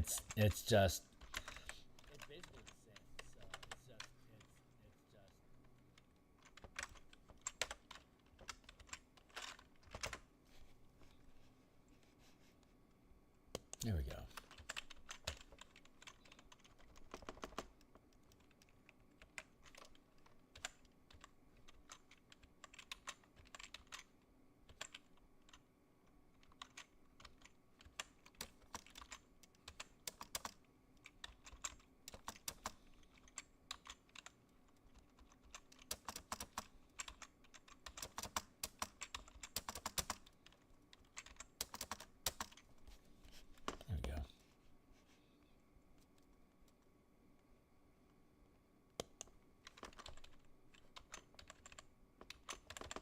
Almost there.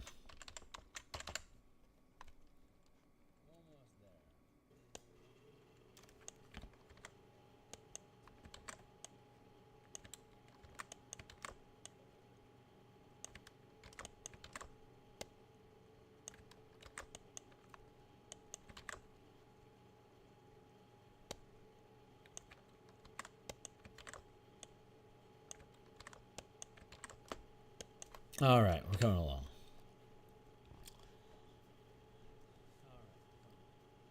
Day, week, month, season. Ooh.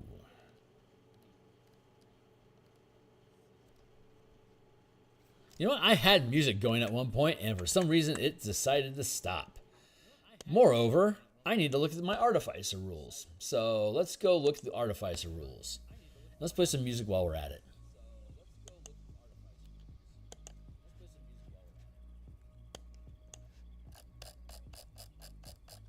Oops. This is what we call window management. There we go.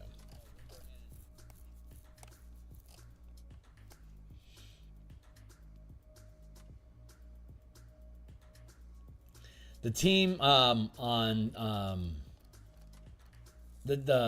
Saturday, the team found during their spelunking, they discovered a chamber. It was a large chamber, and it had undead in it, and there was a huge-sized undead dragon with its wings clipped off. It looked suspiciously close to a zombie Tyrannosaurus, but I call it a dragon, a rotten dragon, and it spat up kobold zombies to attack the team. We didn't have time to fight the boss itself. The team swatted down 6 zombies, but the boss itself, they didn't have time to tackle it, and it's too big to get to them in the tunnels. But they have to go through the boss's lair for them to be able to proceed through the dungeon. So they have to deal with it, and they're 5th level. They don't know how well they can deal with it or not. They haven't faced something big like this before, so it's a new level of challenge for the team, and it's going to be interesting to see how they resolve it on Saturday. So I am very much looking forward to that. It's a proper boss fight. The team can eat up to 4,400 experience points worth of monster before it's considered deadly. That's too difficult for them to survive. And so CR8 creatures have 3,600 hit points, 3,600 experience points. So they're a 5th level. No, is it CR8? I forget what CR it is, but it's above theirs, and it's a big boy. It's chunky big. So I'm really looking forward. It has 3rd rank powers.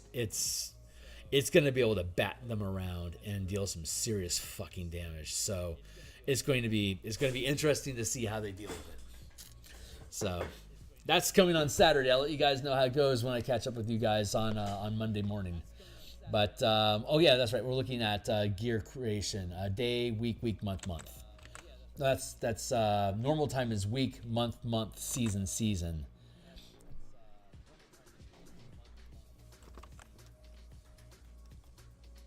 Week, month. Oh, okay.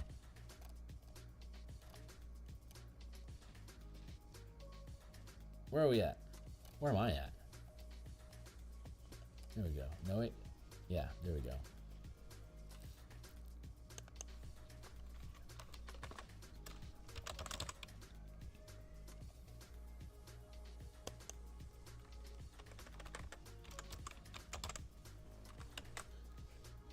Week, month, season. And then the Alchemist. Day, week, month, season.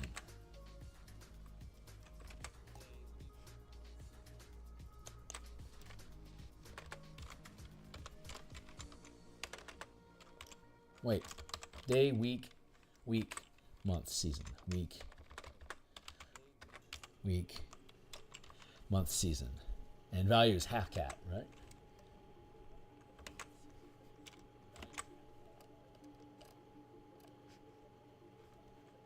Yeah. Half scale.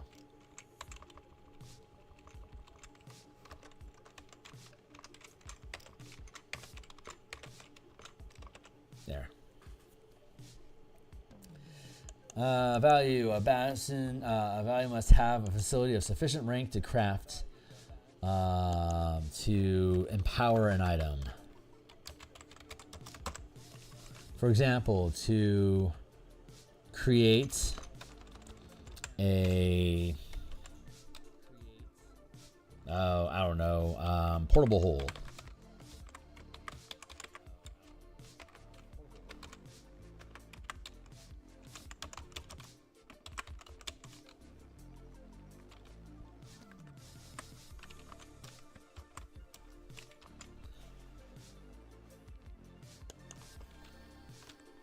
D&D Beyond. Show me the portable hole. Man, my hair's looking gorgeous tonight. I'm looking good today. What's up, gorgeous? Oh, God. 2024, here we go.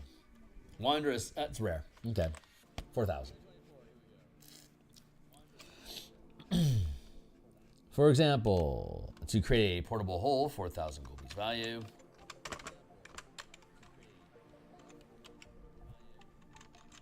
The Bastion must have a 3rd rank workshop. Is that right? Wait a second. What is it? What is it? Wondrous item.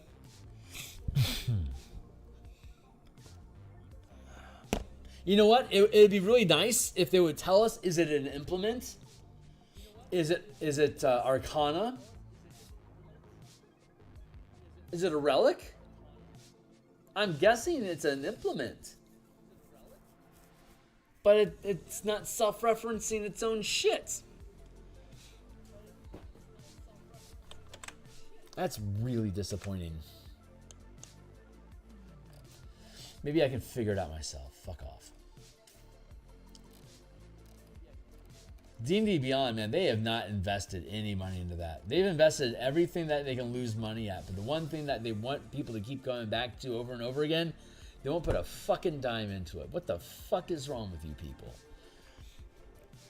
Wondrous items. Arcane Study, Reliquary, Sacristy, Sanctuary, Smithy, Workshop. Workshop. Workshop.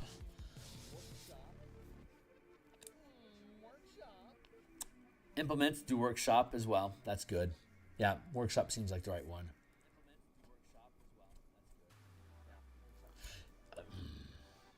You know, I have this list of magic items and what facility they're broken up into, but I don't really have facilities and what's broken up with. Well, okay, step back for a second, Kearney, because when you finish doing this, you're going to have a spreadsheet that's going to have magic item in one category, rarity in the next category, and facilities in the 3rd category, and materials in the 4th category, or probably 4th and 3rd.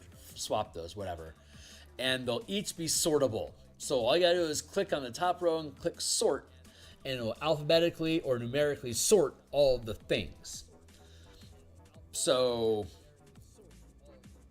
that's going to be really easy. It's not as convenient here because it's just stacked up like this, but that will be a searchable spreadsheet that we're going to include as a perk, as an add-on perk, and I'll probably also build a Google Doc out of it and have that publicly available so that anyone can just roll in and you know, click on it.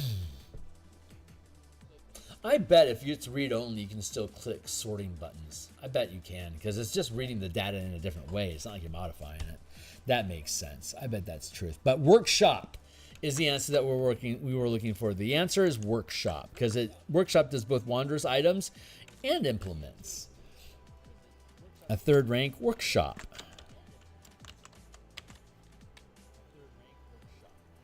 Materials. To craft an item, the facility must have access to suitable material. We don't have specific magic items about materials. To craft an item, the facility must have access to suitable material. The facility is presumed to have sufficient material to produce an item listed that it can craft. But if the craft wait a second, hold on.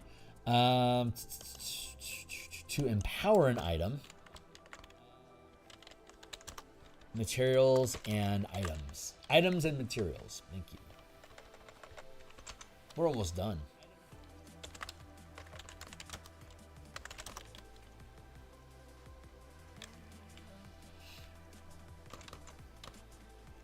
To empower an item, it must be suitable for receiving magical energy Normally,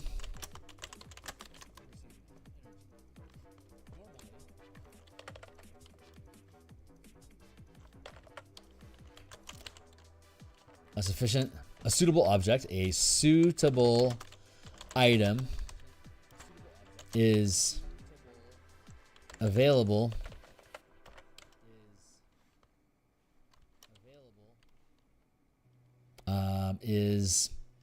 normally a suitable item is in the facility. Normally, the facility has access to a suitable item.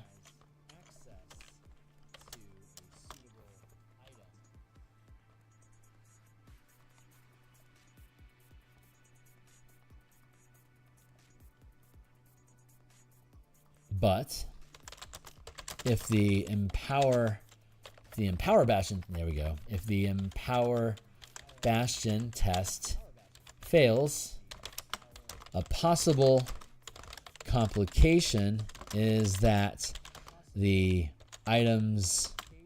current items aren't receptive,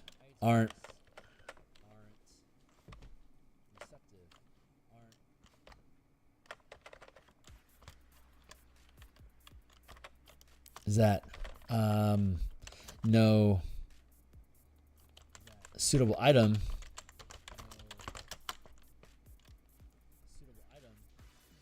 no item present is receiving the magical energy correctly. This can mean either a new item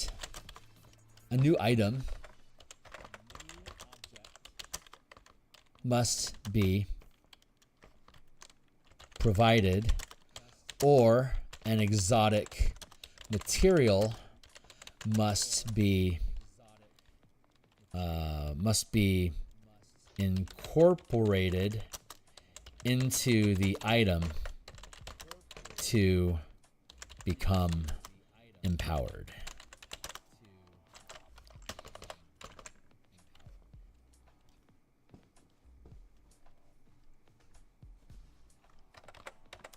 As detailed in complications below. Bam. Value. A bastion must have a facility. Rarity, actually, is the word that we're looking for here.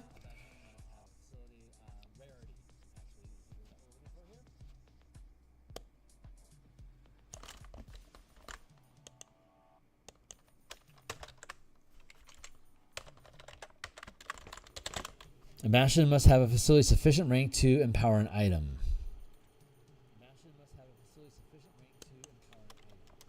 Of the listed rarity, period. For example, let's create a portable hull. A rare magic item.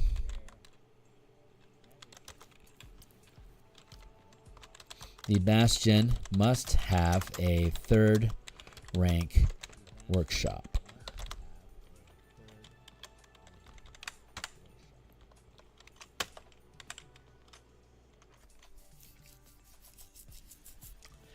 Value. Damn it. All right. We're almost done. So we're gonna resolve this and we'll be done. And then when we come back on Monday, we'll start sorting through unique and variant orders, and then we'll start structuring downtime activities, and then we'll structure facility benefits. And then we'll be done with both the facilities and the orders, and they'll all be properly structured. And then we go in and we resolve Bastion conflicts, sabotage, and siege. And once we resolve that, all we have left is resolving how conflicts are structured. Or rather, complications. Bastion events and properly wording and structuring complications. And then we'll be ready, and then we're potentially ready to go. Like the book is, it's rough. It'll be done. It's rough. Its mechanics, its design will be done. So we're getting really fucking close, my friends. Really fucking close. Oh my god! Basic features of facilities is like you can spend points to do extra orders, blah blah blah, stuff like that. Oh my god, that's so great. This basic variant and unique structure is really working out for the different type of benefit, different type of features that Bastions have. It's really working out. I'm really happy about that. Value: Bastion must have. Let's see, the rare the value gold piece value. The gold piece value of the item based on its rarity. Magic items, consumables. There we go. Consumable items are half the cost in gold of magic items. For example, a portable hole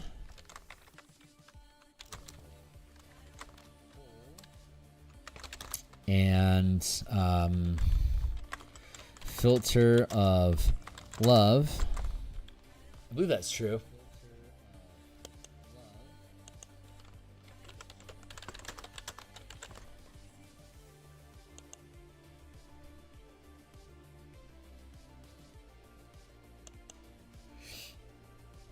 Oh, it's uncommon. Fuck you.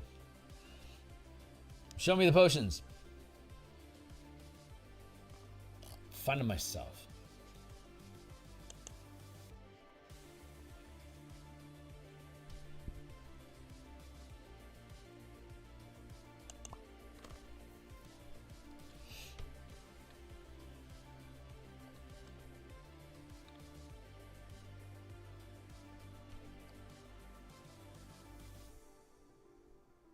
Can we sort by rarity? Looks like that's a fat no.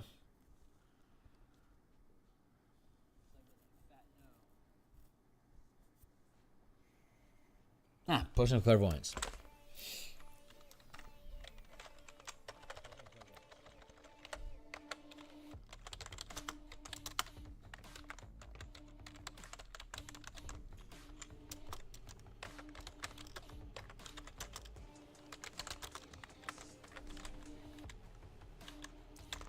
Are both rare items.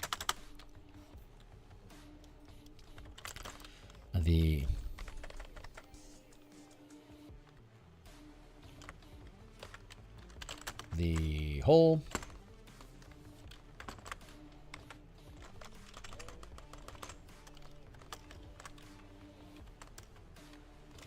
What am I doing?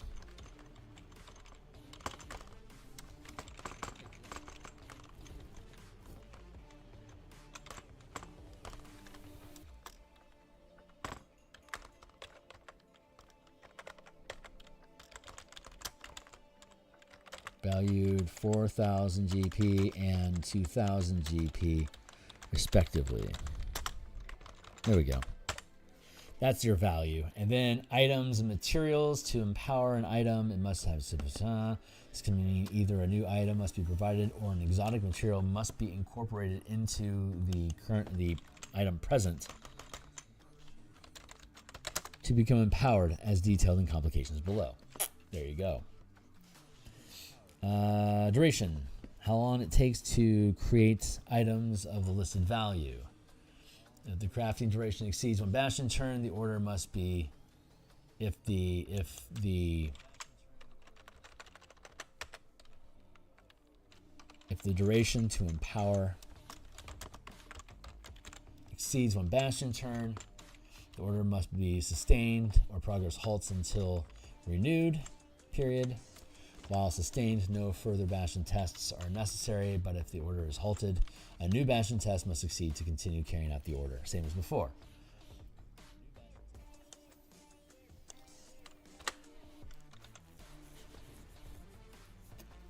DC, make an empowered bastion test. The DC of empowering corresponds to its value, to its rarity. Failing the bastion test results in a complication. Manufacturing. You cannot manufacture.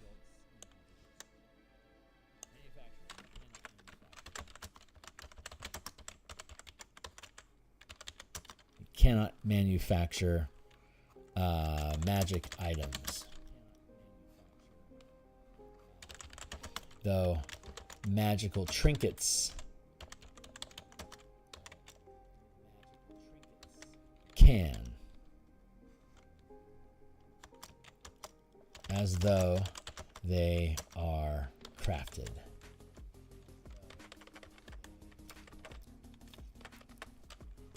Using the basic order, the same as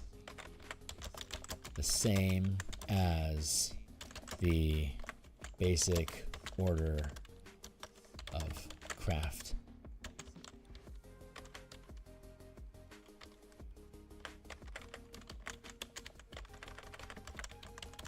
Craft order.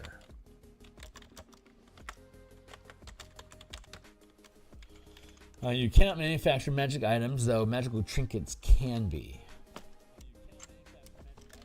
Can, using the same rules, using the same as identical to the basic craft order.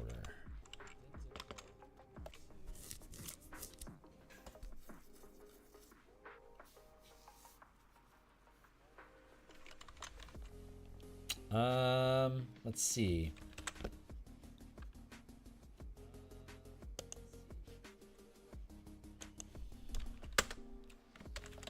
Trinkets.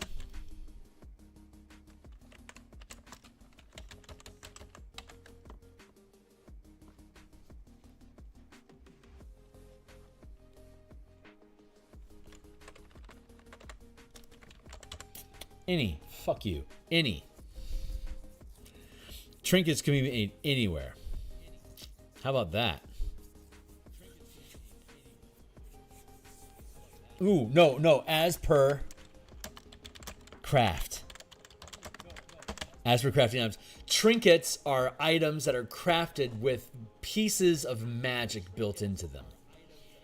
Like the self-cleaning, like the sink of self-cleaning, or like the quill of writing. It writes for you. All this Harry Potter shit. They're all trinkets. And as long as you are using the empower action instead of the craft order, the empower order instead of the craft order, you can create magical trinkets. You're using magic to create the items as though artificers dreaming up objects, crafting, and basically permanizes them. Oh, that's so fucking good. That's so good. I love that. Oh man, Mage Rights and Artificers are the bee's knees, my mins. Okay, DMing, the Empower order is different.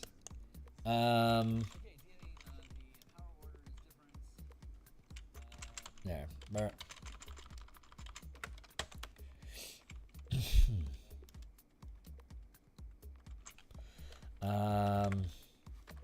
Each magic item and consumable must be empowered separately. So any item of common rarity or higher cannot be manufactured. However,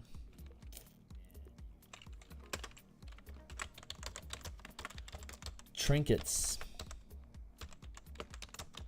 can be manufactured as a variant order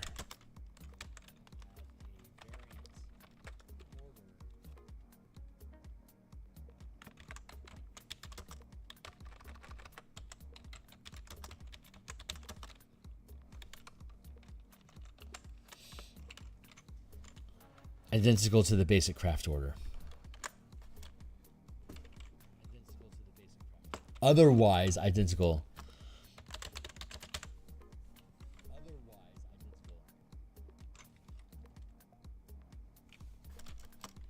Nah.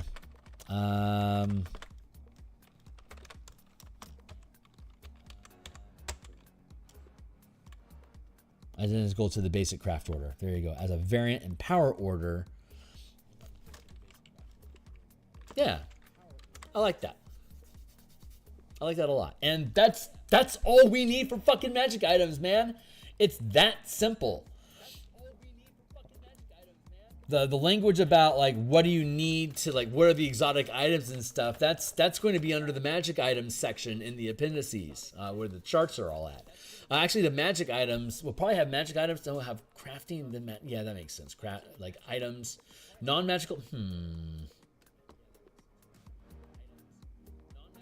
I don't know. Maybe we should go with magical items, and then non-magical items, and then trinkets. There we go. That's fucking perfect.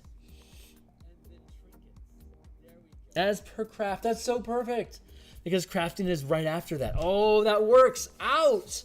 That fucking works. All right, guys. Man, I am just ecstatic about the progress that we made today. This was a good session for Phil. I am very proud of this shit. So we're almost done. I think we're actually done. Oh God, I love it.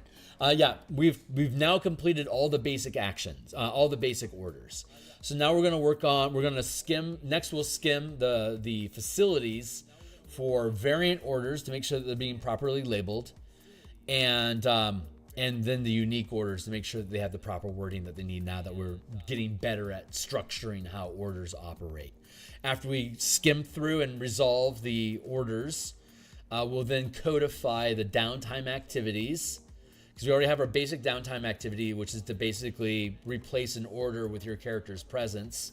We establish that, and then we'll have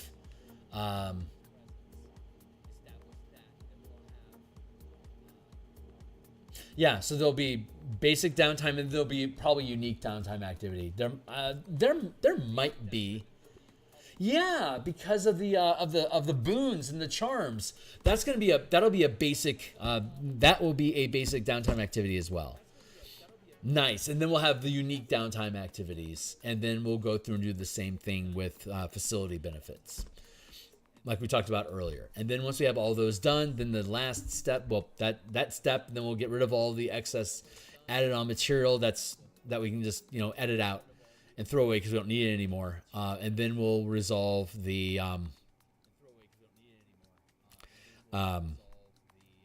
Bastion events that frame the narrative of the complications. and then the complications will restructure or mostly reword the complications so that they work mechanically with what we've resolved using the facilities and orders structure, and then the narrative to make sure that mechanically they work with the orders and facilities, and then narratively that the complication works with the different types of events that can occur. So